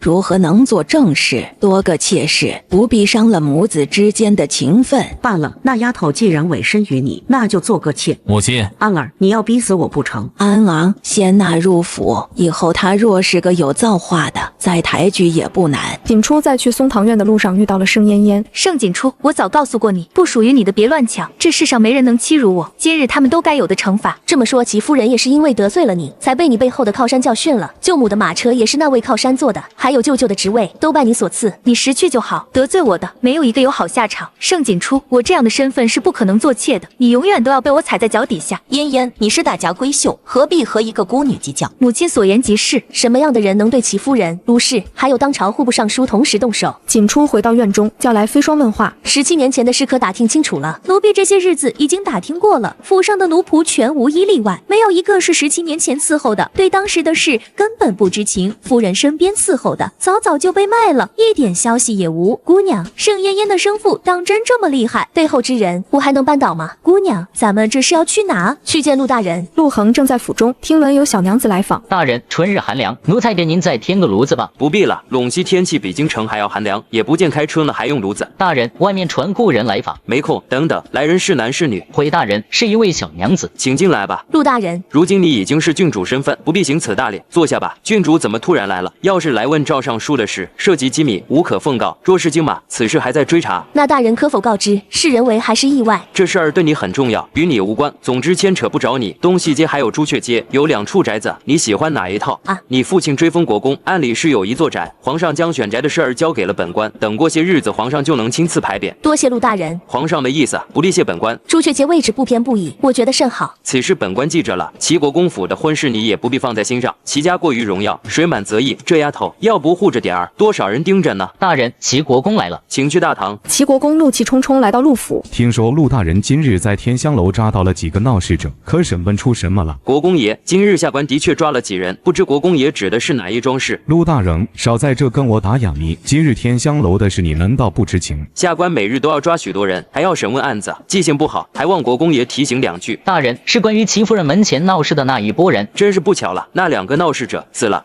死在了来衙门的路上，还未来得及审问，都是咬破了牙后藏的剧毒，中毒而亡。国公爷若是想要将人带走，签字画押，随时都可以带走。大人，国公爷气得不轻，您今日怕是要得罪国公爷了。齐国公所依仗的不过是宫中贵妃和3位皇子罢了。景初从陆家出来，在马车上。今日齐夫人闹出事时，奴婢悄悄报了官，眼看着陆大人带走了那2名和齐夫人厮混的男子，奴婢杀了他们，只有死无对证，齐夫人才洗不清了。姑娘，他们们欺负您都该死。姑娘放心，若真的出事了，奴婢绝不会拖累您。飞燕，你是我的丫鬟，我怎会放弃你？今日的事你的确鲁莽，回去罚你抄写经书10遍。当时可有人看见？除了陆大人，无人看见。再等等吧。傍晚，锦初去松堂院见赵老夫人，荣贤长公主赔罪来了。当时2辆马车相向而行，对方的马车速度过快，才让卢氏的马车避之不及，惊了马，导致马撞到了城墙。锦初来了，老夫人，长公主的马车撞了夫人，怎么都亏欠了赵家。那大人的事，长公主一定会在皇上面前多美言几句的，您就放宽心休养吧。锦初，我仔细想过了，齐国公府不适合你，这门婚事暂且作罢。齐世子和嫣嫣两情相悦，齐世子坚持要娶，你嫁过去也是不受待见，不如成全了他们吧。嫣嫣身份单薄，你只需将盛家家产赠她一半作为嫁妆，让她风风光光嫁入齐国公府，让你母亲也能安心，可好？外祖母，不论嫣嫣姓什么，与我无关。盛家家产，我是1分都不会给她的。锦初，你忤逆我。外祖母，这是盛家家产，除了我之外，没有人能替我做决定。锦初，你虽然有个郡主头衔，在京城毫无根基，离了赵家，你什么都不是，人人都会看轻你。赵家有难，需要国公府的帮助，只有你给了嫣嫣嫁妆，贵妃娘娘才会在皇上面前劝劝。锦初，外祖母也是无奈之举，日后会补偿你的。舅舅若是无辜的，皇上自会查清楚。锦初，一半家产而已，于你来说不过点点头，你就这么不通人性吗？偌大的赵家，要给嫣嫣一副嫁妆也不是难事。除去反省，也不怪亲人这么多年都不待见他，原以为是个乖巧懂事的，没想到这么自私。老夫人消消气，表姑娘也只是一时没想通而已。谭嬷嬷追了出来，与锦初在院中密谈。嬷嬷若是要劝，大可不必。表姑娘误会了，老奴是有些事想和您说。进院再说。今儿长公主替2皇子保媒要娶您做贵妾，老夫人已经答应了，下个月初8就送您入府。你说什么？表姑娘，2皇子妃这么多年膝下无子，您若嫁过去，生个1儿半女，将来福气享之不尽，扶持一把赵家，日后赵家还能替您争取平妻之位呢，那是多大的荣耀！多谢嬷嬷告知，欺人太甚，计都是算计，我也没什么可愧疚的了。次日，齐家2夫人带着媒婆上门提亲，齐夫人被送去家庙了。齐家2夫人刚才带着媒婆上门提亲，要求娶赵嫣嫣为世子夫人，婚期就定在半个月后。这么着急？奴婢听说这是齐世子亲自求的日子，齐国公府上下已经在准备了。齐世子亲娘刚被送去家庙，他怎么就这么着急娶妻？齐世子有心了。嫣嫣，等你进门，一定要还母亲一个公道，她是被人算计的。知道什么？知道你的身世，不过我不怪你，你也是有苦衷的。嫣嫣，咱们即将成为夫妻，应该一条心。雨安哥哥，此事不必再提，日后我们肯定是一条心的，你放心，我一定会带着10里红妆，风风光光出嫁。嫣嫣，此生我必不会负你。赵氏带着婆子上门索要嫁妆，母亲，这才40多胎，女儿可是答应过世子，一定会10里红妆的。锦初将来要做妾，也不方便带那么多嫁妆，压过了2皇子妃一头，实在是不像话。这样，我做主让锦初拿出一半，偏给嫣嫣。多谢母亲疼我，你是我女儿，我怎么会不疼你？锦初，嫣嫣和齐国公世子定下婚事，你作为妹妹也该表示一下天中之喜，就拿一半财产赠与，哭个喜庆。若我不同意呢？由不得你不同意。男人，给我抬出来。夫人，姑娘她库房是空的。空的。母亲，来京城太匆忙，我就带了几件洗漱的衣裳和几千两银票，其余的全在陇西，您忘了不成？我不是叮嘱过你，将陇西的财产全都卖了送来京城？是按照母亲的意思办的，兴许嫁妆还在来的路上，怪就怪母亲太心急了，把婚事定得这么近。那100万两银票呢？都在陇西。你是故意不带来的。锦初，就当是为了母亲的养育之恩，你受点委屈。母亲别急，算3日子应该来得及。姑娘，赵家、国公府都是赵嫣嫣的靠山，隐藏在最后的靠山还没露脸，我们孤掌难鸣。锦初决定求助太子。太子成年后出宫另立府邸，自从战胜归来就在府邸极少露脸。太子年纪不小，眼下正在选妃。飞燕，你觉得我若选妃能有几分胜算？姑娘真的想好了，我一人之力太过单薄，将此物送去太子府。奴婢这就去。飞燕去了太子府，很快回来了。事儿没成，奴婢见着了殿下，殿下只说了9个字：放手去做，姑护你周全。奴婢什么都没说，殿下便知晓来意。殿下还说赵嫣嫣并非皇室之女，不过是混淆的血脉，真要私撕破脸，皇家不会撑腰。赵嫣嫣不是皇室之女，这么说，齐夫人、卢氏还有舅舅备查，就不是赵嫣嫣背后之人出手的。赵老夫人要挪用3位姑娘的嫁妆给赵嫣嫣，这2日那丫头可还安分？表姑娘日日都在抄写经书，不曾闹腾。母亲，赵家已经许久没有举办婚事了，嫣嫣又是高价，绝不能让国公府轻视了。我打算先从赵家库里还有嫂嫂给2位侄女准备的嫁妆拿出来救救急。母亲放心，锦初已经答应了，等陇西那边送来了银子，会给1半给嫣嫣添妆，到时再用这1半的嫁妆补上空缺。此时再想想其他法子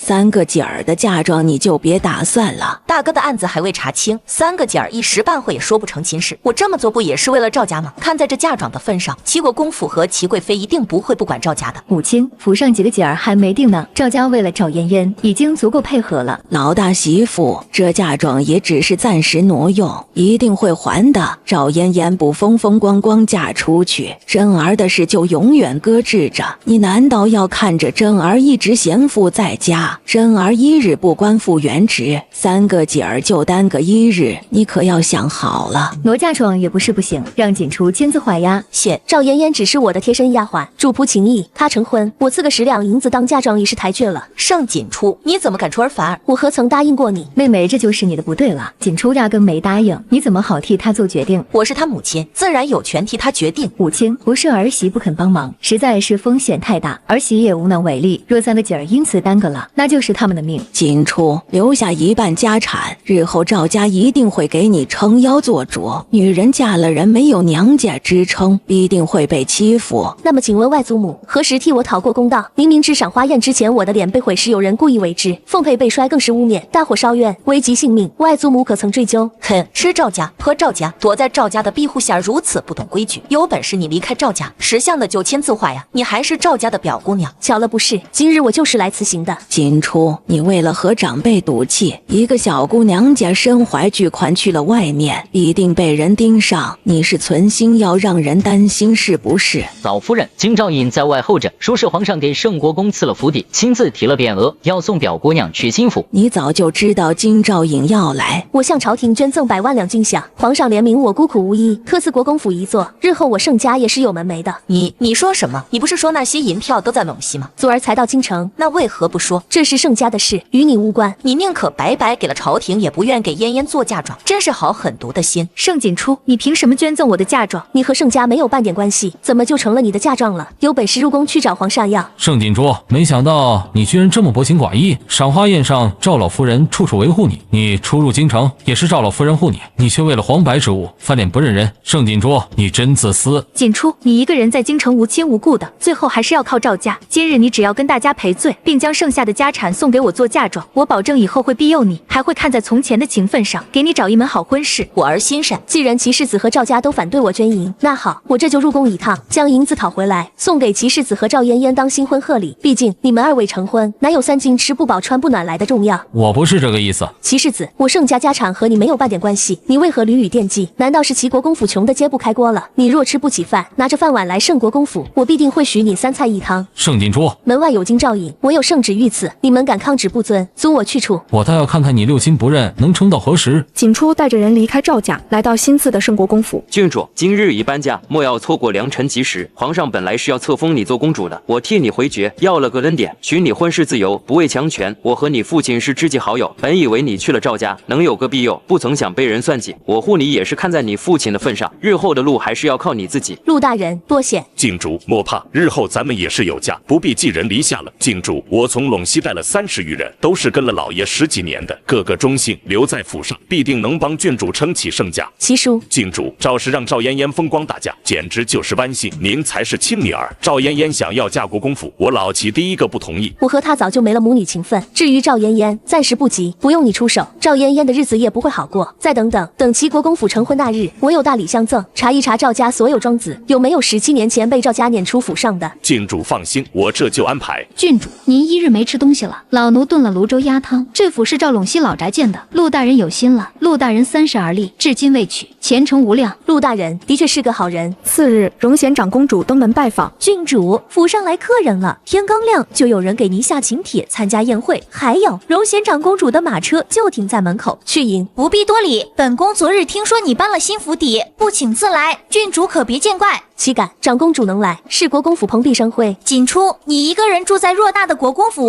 未免太空旷了些。若是需要什么帮助，尽管来找本宫。多年前本宫曾去过陇西，和你父亲是故交好友，欠你父亲不小的人情。如今他女儿在京城，本宫自然要照拂。过几日长公主府上举办宴会，你记得来。多谢长公主提携，锦初无以为报啊。一件衣裳罢了，不碍事。那怎么成？春日乍寒，进了凤体就是我的过错了。长公主不如去隔壁换件衣裳也好。飞霜，带长公主去隔壁。飞霜，你极擅长调香，可否能将长公主身上的香味调出来？飞燕，这几日打听二皇子和二皇子妃的动向，今日长公主醉翁之意不在酒，怕是没有死心，还存了让我做妾的心思。奴婢尽力一试。春雨连绵，距离赵嫣嫣出嫁还有5日。老奴听说赵氏和卢氏撕破脸了，卢氏说什么也不肯将嫁妆挪给赵嫣嫣，赵老夫人3、2天就要被气病一次，真是造孽，一个人害了全家。飞燕冒雨前来禀报消息，郡主打听到了，二皇子妃身子孱弱，染了病，听说已是强弩之末，膝下无儿无女。后天长公主府的宴会，二皇子和二皇子妃都在宴请之中，还有齐国公一家，赵家也在名单上。长公主府的宴会，10有8、9要出幺蛾子。宴会当日天晴，长公主派车来接。郡主，这肯定是鸿门宴，不安好心。老奴这几日绞尽脑汁也不记得老爷和这位长公主有什么交情。躲得过初1，躲不过15。嬷嬷，我自有分寸，我也要跟着去。飞燕善舞何毒，飞霜机灵，他们2人能护着我，嬷嬷不必担心。锦初抵达长公主府，遇到展万灵。你就是盛姑娘，皇上封赏的梁锦郡主吧？我是展万灵，我父亲乃是展大将军。我听父亲夸过你，小年纪胸襟了得，捐赠100万军饷，解救了3军燃眉之急。你和你父亲都是北凉的功臣。我原本是不想来长公主的宴会，但父亲说你会来，还说你一个人初来乍到又不认识人，一定要我来，还要我陪你说说话，别出什么差错。一会你就跟着我，我给你介绍几个姑娘认识。父亲说了，你要是在宴会上有个什么差错，回去就打断我的腿。展姐姐经常来长公主府，长公主极少举办宴会，上一次还是5年前。我只是记性好而已。长公主傲气得很，这么多年孑然一身，一生未嫁无儿无女。2人来到后花园，撞见赵嫣嫣。赵嫣嫣自作孽不可活，在京城早已经臭名昭著，也就齐雨安那个蠢货拿她当宝贝，一个外室女也敢冒名顶替，不知羞耻的爬了床。我要是她，早就找个地方躲起来了。锦初，你为何要到处败坏我名声？赵嫣嫣，你的丑事全京城都知道，锦初妹妹从未说过半个字，你少来沾边儿。今日是长公主举办宴会，少在这哭啼啼，丧气得很。你就是嫉妒我能嫁给于安哥哥，故意使坏。哼，我一定会把日子过好。这真是你亲娘。母亲的病时好时坏，已经习惯了赵嫣嫣，让你见笑了。不碍事不碍事，谁家没点丑闻啊？丫鬟来请展万灵去打叶子牌。展姑娘，方小郡主请您过去一趟。展姐姐，我逛逛长公主府也好。府邸大致差不多，只是比你国公府略大些，更阔气，奢华些罢了，也没什么可看的。去回了小郡主，今日我不得空，改日再约，让李姑娘去。展姐姐，我不碍事。你可知你现在是京城的香饽饽，多少人惦记国公府的爵位、郡主的头衔，身怀巨款。只要你在宴会上和陌生男子碰着了，丢了名声，但京城的习俗也只能委身下嫁，这些弯弯绕绕最烦人了，还不如战场上真刀真枪比较。二皇子妃走来坐下，给二皇子妃请安。我身子不好，来这边静一静，不打搅2位吧。二皇子妃药瓶掉落，药丸滚入池中。主子，奴婢这就给您重新取药，劳烦郡主照看我家主子，奴婢去就来。等等，陶熙，你去帮二皇子妃取药，你只管告诉陶熙在哪取药就行了，你别离开二皇子妃身边。那就劳烦陶熙姑娘了。荣贤长公主到来，原来你们在这啊！今日不必多礼，好些日子不见展姑娘了，果然是虎父无犬女。前些日子本宫得了几幅画，邀几位前去观赏。锦初，其中有1幅还是你父亲亲手画的呢。这里风大，女儿家还是少吹些凉风。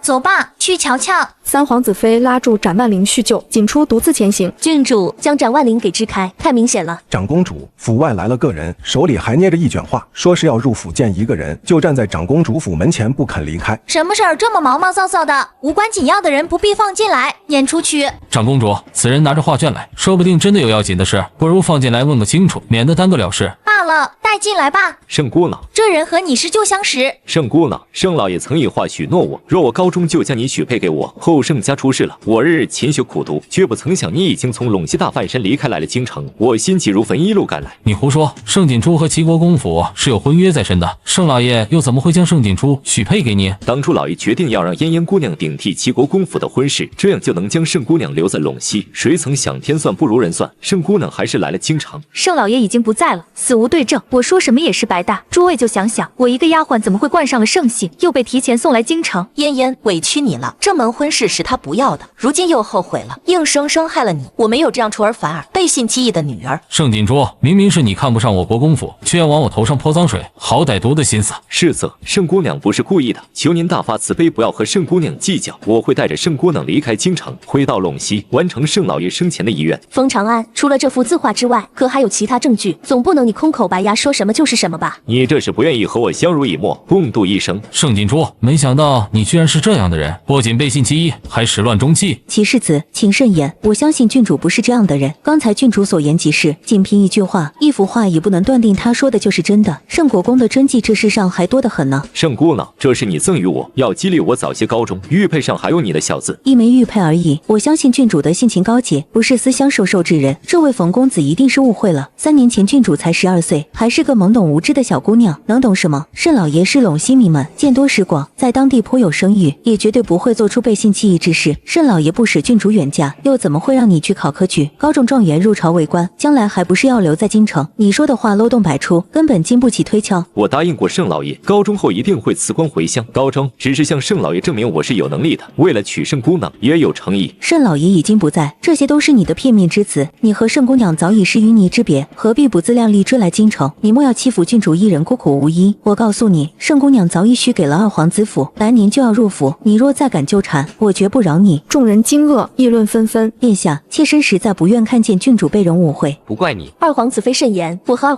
皇子妃今日才第一次见面，从未许诺要入二皇子府。事态紧急，你难道还想被冯长安纠缠上？你放心，这只是权宜之计，我不会要你做什么。二皇子妃说的权宜之计是什么？默认了将来要去二皇子府做贵妾吗？记住，盛锦珠，你又在发什么疯？连二皇子妃都敢忤逆。锦初，你收敛些吧，别闹出笑话。二皇子妃刚才说锦初要入二皇子府，是不是意味着二皇子妃要让出嫡妃之位？你胡说什么？那你倒是说说，以锦初是以什么身份？自然是贵妾。姐，盛国公为国捐躯，锦初又为3军捐赠100万两银子，是皇上亲封郡主，堂堂一品国公之女居然做妾。锦初，走，我们去御前告御状。皇上亲口说过许你婚事自由，如今被人逼迫到这个份上，随意栽赃污蔑，我倒要看看君子一言九鼎是否算数，更别让3军寒了心。殿下，皇上君子许诺，你们2人为了算计我盛家家产，不惜污蔑栽赃，为了盛家名声，我必要入宫讨个公道。锦初，兴许是误会，先问清楚了再入宫也不迟啊。误会，女儿家的名声一而再的被污蔑，皇上若是不舍赐下爵位，收回去便是。锦初，别胡说。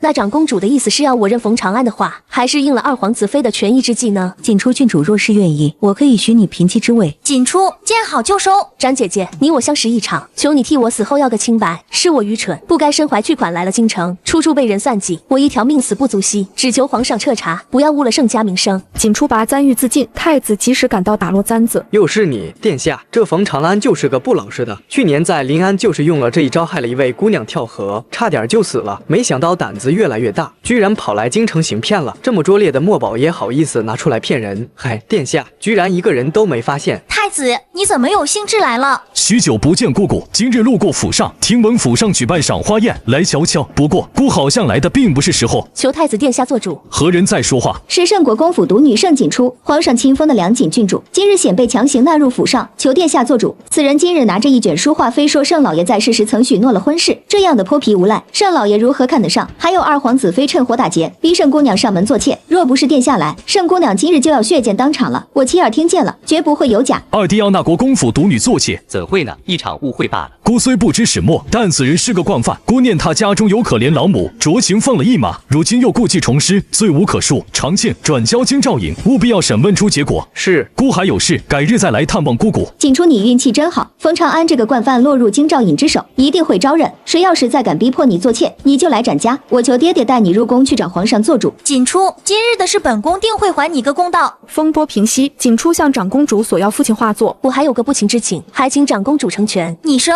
父亲所画千里江山山图失踪已久，今日居然有幸在长公主府看见了。长公主能不能将此画借给我临摹？这幅画今日本宫原本就是要赠予你做见面礼的，也算是物归原主的。二皇子妃借口不是提前离席，挣了多年了，还是这么小家子气。赵嫣嫣躲在一旁看热闹，见太子离开便追了出去。你是待嫁之身，本不该今日抛头露面，要教训盛锦初，来日方长。母亲，女儿听您的。母亲，我原以为二皇子已是英俊潇洒，没想到太子哥哥更是金贵优雅。母亲，我去就来。太子哥哥请留步。你是？太子哥哥，我是盛嫣嫣。哦不，我现在是赵嫣嫣了。嫣嫣第一次见太子哥哥就觉得无比亲切，极有安全感。我在陇西待了10几年，所以你肯定不认识我。没关系，以后咱们会经常见面的。太子哥哥，今日锦初太不知分寸了，让二皇子妃下不来台，搅了宴会气氛，也让长公主姑姑没脸。太子哥哥，我即将要嫁入齐国公府了，到时你可一定要来给我撑腰啊！赵姑娘，请自重。太子哥哥当真不认识嫣嫣了吗？咱们容貌明明这么像，不知羞耻。赵姑娘是吧？我记得你就是那个抢占盛家独女身份的丫鬟，半夜3更爬了齐世子的床，过几日就要风光大嫁的准齐国公世子夫人。殿下也是你这种不知羞耻的人胡乱攀上的。回去照照镜子吧，就你这副模样，哪点和殿下相似？今日要不是在长公主府上，殿下早就将你踢出府了。你可知我是谁？竟敢如此羞辱我！我就是我是谁，没必要告诉你。总之，我和太子哥哥是有关系的。怎么，嫌盛家嫡女的身份不够荣耀，还白日做梦当自己是公主呢？痴人说梦。盯着点里面，再给陆恒送个信，冯长安必定是受人指使，就算孤给齐雨安的新婚贺礼。殿下放心。母亲，女儿什么时候才能恢复真正的身份？嫣嫣，等到了合适的时机，母亲一定想尽法子让你光明正大拥有自己的身份，但不是现在。今日你在长公主府宴会上受尽冷落，你父亲一定会想法子给你找补回来。还有5日后的大婚，他不会坐视不理的。母亲真好，那幅千里江山图明明是真的，为何又变成假的了？肯定是冯长安把真迹卖了，买了个赝品糊弄咱们。这混账，成事不足败事有余。我儿言之有理。宴会结束，锦初结识萧冉沁、秦方瑜，相约次日泛舟，将这些找几个脸生的送去各大当铺，低价当，要现银。郡主，陆大人说冯长安是个惯犯，已经招了，都是齐国公世子收买了他，以签字画押招认。陆大人还说自有安排，替我给陆大人带句好。当夜，齐国公府书房商议对策。谁能想到太子会来？这事儿差一点就成了，会不会是太子对盛家也有了歪心思？怎么会？盛锦初在陇西多年，和太子压根不熟，太子又怎会看上他？今日要不是展大姑娘替盛锦初说话，太子未必会管此事。盛家富可敌国，多义庄助力，未必是坏事。二殿下，太子连将军府、丞相府、侯府都没放在眼里，又怎么会看上盛家？那个冯长安落在陆恒手上，早晚是个事儿，得想想法子。今日宴会失败至极。表弟，你当真想好了要娶赵嫣嫣？嫣嫣并非表面那么简单，她命格贵重，有了她，国公府会更上一层楼，二殿下也会得意。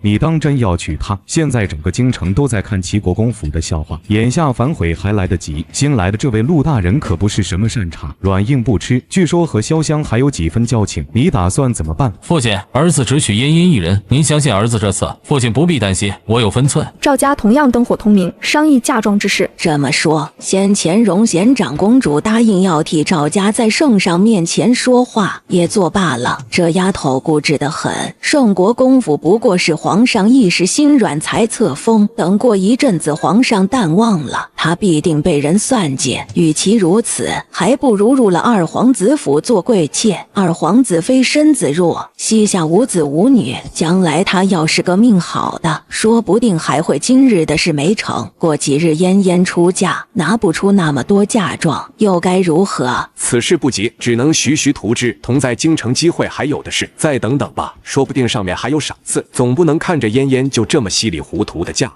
说的也是。次日，锦初赴约泛舟静心湖。郡主难得在京城遇到说得来的姑娘，是该费心些。锦初，这脸我从父亲的房中偷偷取来的，换做旁人可不值得我费这劲。锦初酒后上楼透气，意外撞见太子。臣女给太子殿下请安。喝酒了，展将军的烈酒入口甘甜，后劲十足。你初次饮酒，不该喝这么烈的酒。常妾弄些醒酒汤来。属下笨手笨脚的哪会弄这些？而且属下要保护您，不能擅自离开。你是梁景郡主身边丫鬟，自该你去一层较为方便。我若去，反倒坏了郡主名声。郡主，奴婢去就来。多谢太子几次出手相助，是姑欠了你的。锦初胃痛发作，太子喂药。殿下，那可是太子的救命丹药，本就不多了，就这么给盛锦初醒酒用。等飞燕来，将他送去2楼歇着，别让他坏了名声。是。锦初在游船上醉酒醒来，秦方瑜守在一旁。小祖宗，你可吓死我了！不碍事。几人到了1楼，展万灵还昏昏欲睡。秦姐姐好酒量，改日再约。天色不早了，今日就到此为止吧。众人人上岸，各自乘车离去。这3位姑娘名声极好，姑娘交到知己了。3个姑娘的确都是好姑娘。郡主，明日就是赵嫣嫣出嫁的日子了。景初笑了笑，心中已有盘算。赵家内，赵嫣嫣焦急等待宫里的赏赐，为何宫里还没有动静？按理说不该如此啊，会不会是明儿当众赐给你，赐个郡主身份或10里红妆，日后谁还敢小瞧我？嫣嫣，你就等着风风光光大嫁吧。次日天亮，喜婆伺候赵嫣嫣梳妆，齐国公府宾客满座，吉时已到，齐于安却迟迟不肯动身。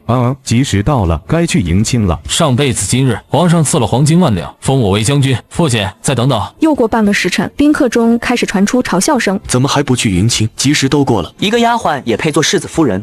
小厮匆匆跑进门，世子，赵家那边派人将花轿送过来了。满堂哄笑，齐于安瞪大眼，不敢相信。除了花轿外，可还有其他？没有。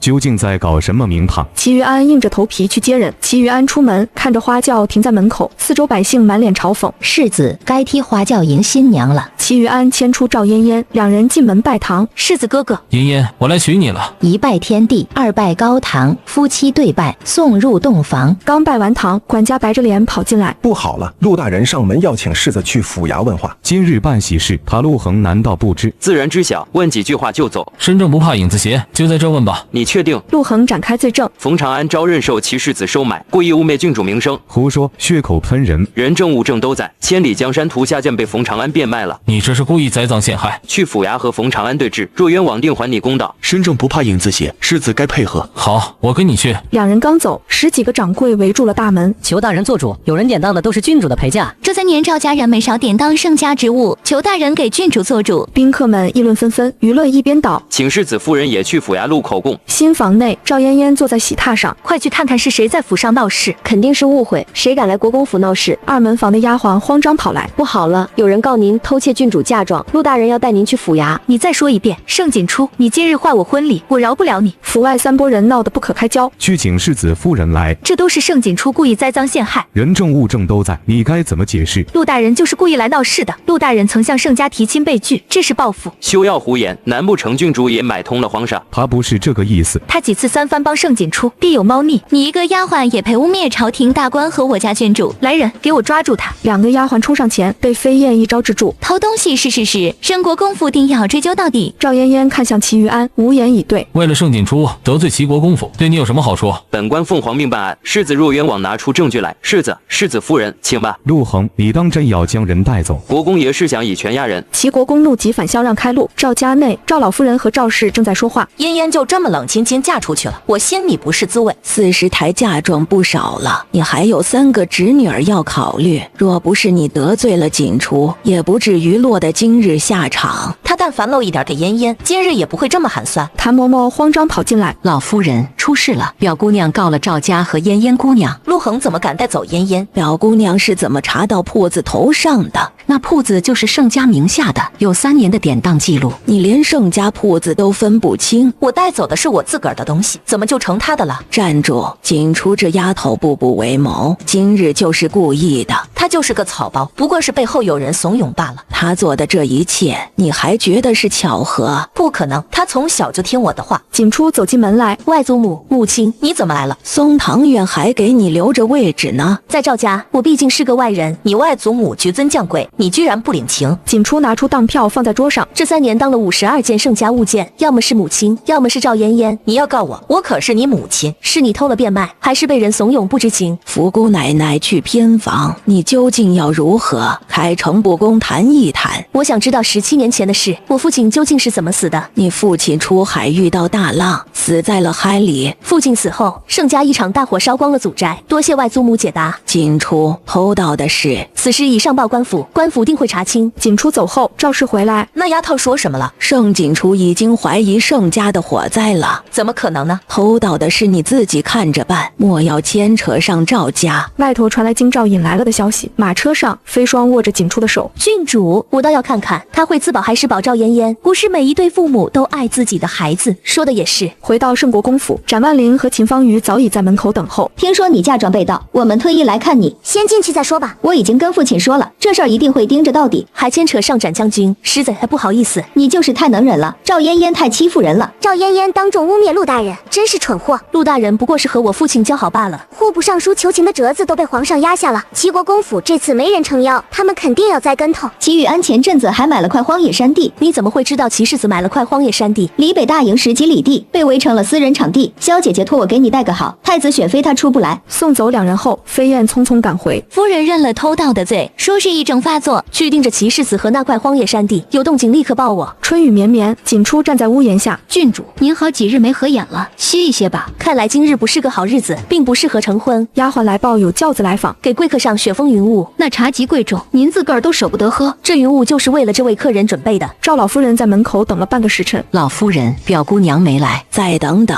又等半个时辰，衙门传来消息，姑奶奶被杖了40棍，快要熬不住了。什么？陆恒他怎么敢？赵老夫人进门，端起茶盏时愣住了。这是云雾，皇家贡品，锦初怎么会有？原来是外祖母，看您久等了。偌大的国公府就你一人，难免冷清。一人清静，在大梵山待了3年，习惯了。你母亲被陆大人带走，还用了刑，怕是撑不住。只要母亲咬定是赵嫣嫣，陆大人定会放了她。嫣嫣伺候他3年，他不会这么做的。那日若千里江山图是真迹，我今日是什么下场？你究竟要如何才肯救你母亲？我没那么大本事，齐国公府不会袖手旁观的。只要你想，必定能救。东西都是你父亲赠的，到时候陆大人治我扰乱治安的罪，又该如何？你和陆大人是同乡，他不会针对你的。赵家自身难保，如何帮我？母亲早已和我断绝关系了。罢了，是他该长教训。你舅舅官复原职很难，舅舅所作所为，难道不是打了皇家脸面？赵老夫人气呼呼离去，丫鬟又来报，郡主，门外又来了个老夫人，说是要见您。来人竟是齐老太君，带着厚礼特来登门。锦初比赵嫣嫣强100倍，可惜孙儿偏偏选了后者。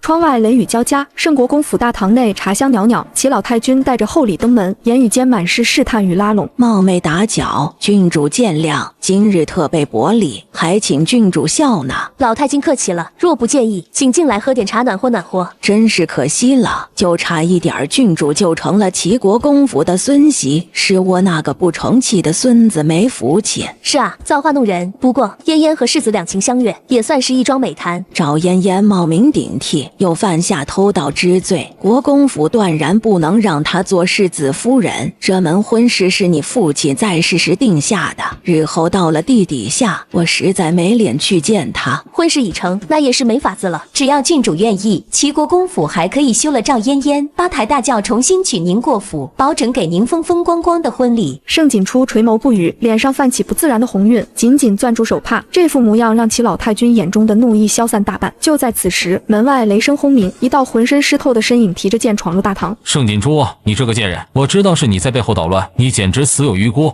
他怎么来了？喝醉了酒像什么样子？还不快给郡主赔罪！祖母，这贱人就该死，千刀万剐，活埋都不泄恨。活埋，好一个齐宇安，这辈子我定要让你尝尝生不如死的滋味。齐世子，我何曾得罪过你？为何要这样污蔑我？少在这假惺惺，要不是你告状，嫣嫣又怎么会被抓起来？你和陆大人就是不干不净。混账东西，谁让你在圣国公府大呼小叫的？还不快给郡主赔罪！祖母，你不知事情原委，你被他给骗了。够了，他今日心情不佳，喝醉了酒，改日必定来赔罪。齐老太君强行将齐于安拖入雨中带走，大堂重归寂静，只有地上的碎瓷片昭示着方才的混乱。齐世子怎么一点脑子都没有？这个节骨眼上还敢来咱们这大吵大闹？去请大夫，就说我受了惊吓昏厥了。是，赵嫣嫣如何？由赵氏承担罪名，赵嫣嫣无罪释放，这会儿还站在齐国公府门前呢。盛锦初微微颔首，既然齐贵妃出手保人，那便顺势而为。只是这场闹剧绝不能就这么算了，他受惊昏厥的消息很快便会传遍京城。齐老太君将齐宇安送进宫后返回府中，在门口撞见狼狈不堪的赵嫣嫣，眼中满是厌恶。回到敬宁堂便动了家法。跪下！祖母，我问你，千里江山图究竟是怎么回事？你若有半句隐瞒，我绝不饶你。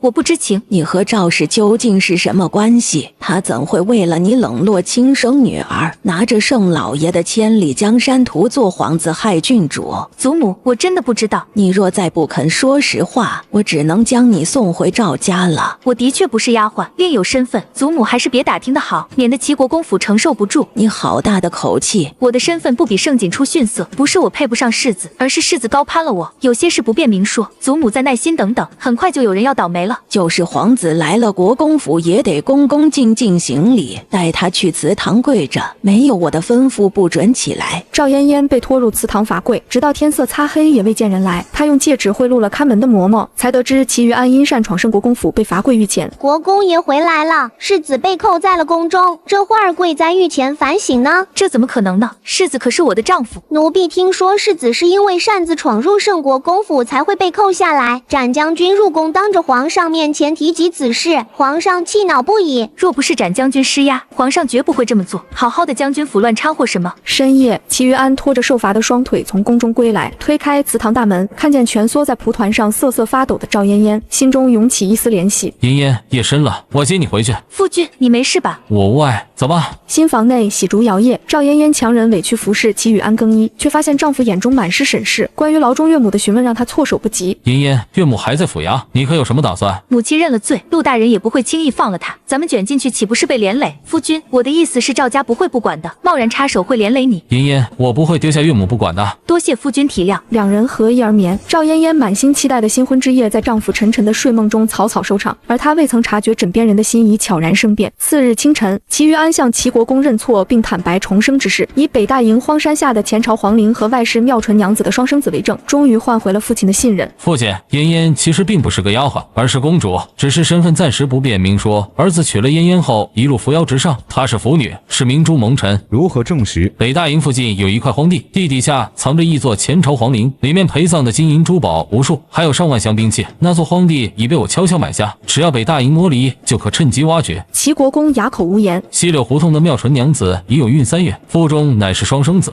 父亲放心，儿子从未对任何人提过，咱们父子一条心，还愁将来没有大事业。你祖母罚了嫣嫣，如今人还在祠堂，你将人带回去吧。你祖母那我亲自去说。多谢父亲。得到父亲支持的齐于安信心倍增，全然不知自己引以为傲的秘密早已被暗处的眼睛盯上。而圣国公府那边，一场针对赵家的反击已然拉开序幕。阴雨连绵，盛景初带着亲手做的点心踏入阴暗潮湿的大牢，探望替赵嫣嫣顶罪的赵氏，言语间尽是关切，却字字诛心。母亲，女儿怎么会看您笑话呢？早知那图是您犯病后才卖，女儿无论如何也不会报案。不必了，一会儿嫣嫣会来看望，东西带走吧。母亲，我会去求陆大人尽快饶了您，一幅图而已，并不要紧。你不该昨日报官毁了嫣嫣的婚事，你若心里还有我这个母亲，就亲自去一趟齐国公府赔罪。是女儿不对，不该让母亲受罪，看着母亲浑身是伤，恨不得替母亲承受了。正当赵氏被感动之际，齐于安恰好赶到，目睹了盛景初孝顺温婉的一幕，在对比赵嫣嫣的冷漠推脱，心中天平再次倾斜。郡主，母亲，我这就去求陆大人解释，这都是误会一场。等等，世子来的正好，千里江山图和丢失的家产跟嫣嫣没关系，是我一时不轻时卖的，你们可别因为这点小事影响了夫妻感情。是，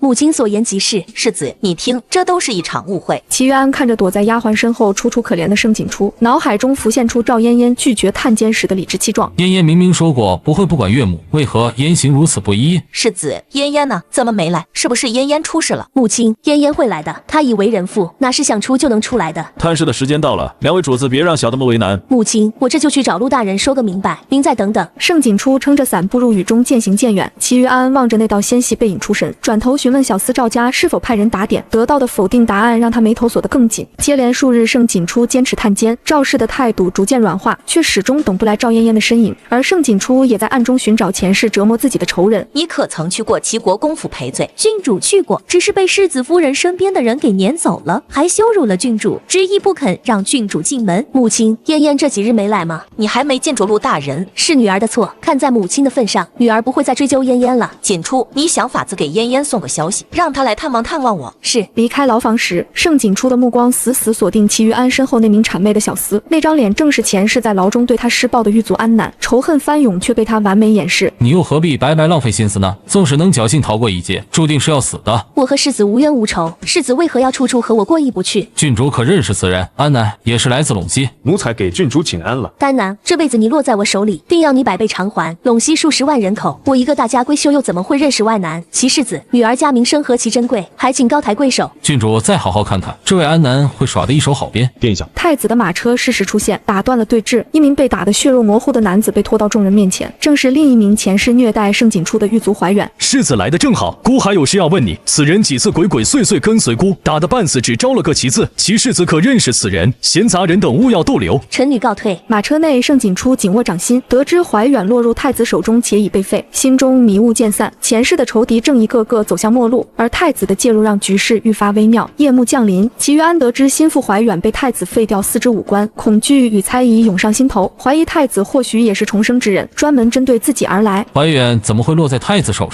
世子，您近期交给属下的差事屡屡受阻，大都是因为太子那边出手了。怀远刚出城就被抓住严刑拷打。难道太子和我一样都是重生的？真假千金是他戳破的。盛景初的命运被改变，全是为了打压我。夫君，听说夫君今日去了牢房，遇见了盛景初。盛景初巧舌如簧，心思不正，夫君可不要听信了他的鬼话。他去探望了岳母。假惺惺，要不是他，母亲又怎么会被捐入牢狱？岳母入狱也有几日了，赵家可有什么打算？毕竟是亲娘，哪能这么轻易抛下？即便是为了名声，他也会想法子把人救出来。今日公务繁忙，你暂且回去。夫君，你已经3日未去我屋内了。盛景初名义上是岳母亲女，于情于理你都该去看看。夫君莫不是以为我心狠手辣？我和母亲早就识破计谋，是母亲再三叮嘱不可参与此事。赵嫣嫣察觉齐于安的不悦，匆匆离开书房后，立刻赶往大牢敷衍探望，又直奔赵家求助，却不知这一举动恰恰踩中了盛景初布下的陷阱。嫣嫣，你终于来了。母亲，不是我不来探望，而是我刚嫁进来没多久，实在不便出来。盛景初几次设局，差点将我逼死，这一切都是拜他所赐。母亲，我明明比他更尊贵才是，几盘破点心就收买了人心。母亲，你心里还有他。赵嫣嫣满怀怨气离开大牢，前往赵家，却被赵老夫人拒之门外。刚回国公府，便听闻赵老夫人突然昏迷不醒，一场针对赵祯官位的致命打击已然降临。赵老夫人病危的消息传来，赵嫣嫣慌了神，急忙命丫鬟去盛国公府传信，企图道德绑架盛景初，却被齐于安当场揭穿此举的严重后果。快去盛国公府报个信，就说老夫人病了，想见盛景初。世子夫人，赵老夫人并未想见梁景郡主啊，万一被拆穿了怎么办？你懂什么？外祖母这几个月对盛景初事事袒护，他病了，盛景初要是不去，韦孝的面具就戴不住了。是。午后阳光出现，亲信带回赵老夫人病危的消息，齐于安紧随其后进门，脸色阴沉的可怕，直接点破了赵嫣嫣擅自行动造成的灾难性后果。你去过赵家？妾身想求赵家帮忙救母亲，顺势去探望了外祖母。嫣嫣，你闯祸了，赵祯的案子已有眉目，皇上有意官复原职，却在这个节骨眼上传出老夫人病重消息。吏部张荣早已盯准尚书之位，十有八九要以孝的名义暂缓复职。怎么会这样？重病是急，意味着赵祯一时半会不会复职。倘若老夫人撒手人寰，赵祯丁忧3年，只能将尚书之位拱手让人。外祖母只是一时担忧才会病倒，吃鸡服药就好了。你不该擅自做主去赵家见老夫人。我只是想救母亲。嫣嫣，我求姑母召你入宫，你若有机会能见着皇上身边的李太医，求求他救人也好。好。赵嫣嫣以为求得一线生机，殊不知赵老夫人的病正是盛景初精心策划的结果。安神香中的隐患加上香囊的刺激，只为彻底断绝赵祯的仕途之路。盛景初端坐书桌前翻看账本，听着飞燕汇报赵家四处求医无果的消息，嘴角勾起一抹冷笑，一切尽在掌握之中。郡主，陆大人回京了。陆大人回来才不必去了。郡主，赵祯满大街的在找大夫无济于事，还求了好几个太医。张荣大人得到消息后已经入宫了，还有2位御史一同入宫，这事儿10有8九能成。张大人未作伪尚书之位前，谁也说不好局势如何。北大营那座荒山找到了几样东西，瞧这是个旧物件。奴婢派人拿着图去民间找高人问，那竟是一座大墓。荒山果然有东西，齐宇安不惜代价买下此地必有隐情。派人继续盯着齐宇安的动作，他不论买下什么都要查个仔细，不能错过一丝一毫。是，备好礼品，咱们去找展姐姐。盛景初放下账本，起身出门。赵家失去尚书之位已成定局，接下来他要借助展万灵的力量，进一步探查荒山秘密，为最终的反击积蓄筹码。盛景初抵达将军府时被引入训武场等候，展万灵训练结束后热情相迎，两人相约郊外骑马。少女明媚的笑容驱散了连日来的阴霾。你怎么来了？等久了吧？闲来无事来找展姐姐说说话。景初，你来京城还未逛过吧？我领你去逛逛可好？父亲刚才送了我2匹狮子葱，我想试试。展姐姐，有什么话回来再说也不迟。郊外树林中，2匹雪白狮子葱飞驰而过，光影洒落在云霞长裙上，美不胜收。然而树影晃动间，杀气骤现，数十名蒙面黑衣人拦住了去路。好大的胆子，光天化日之下竟敢阻拦公姑奶奶的去路，找死！一会你只管跑，朝着朝霞寺的方向跑，记住了别回头。这些人我能对付。詹姐姐，你要小心！盛景初咬牙策马狂奔，前方赫然出现一辆奢华马车，地上尸横遍野，血腥弥漫。侍卫的呼喊声证实了车内之人的身份竟是当朝太子。保护太子殿下，快将太子送上马车！盛景初拼死驾车冲出包围圈，在朝霞山脚下遇到官员车队，高声求救。众人随他折返现场时，刺客已退。展万灵安然无恙，太子虽重伤，但性命无忧。景初，我无碍，多亏了你带人来吓跑了他们。詹姐姐，你还好吧？我可是大将军之女，放心吧，一点皮外伤都没。刚才在前头遇见了有人追杀太子，也不知太子如何了。太子，朝霞寺内太医诊治完毕，太子转危为安。盛景初舍命救驾的事迹迅速传开，众人纷纷称赞郡主大义，他却隐约觉得这场遇刺来得太过巧合。这次多亏了郡主，否则太子殿下就有性命之忧了。那殿下如何？伤势不轻，太医已经在里面了。多谢郡主救命之恩。梁锦郡主不愧是圣国公嫡女，一样的热心肠。君主大义，真是巾帼不让须眉啊。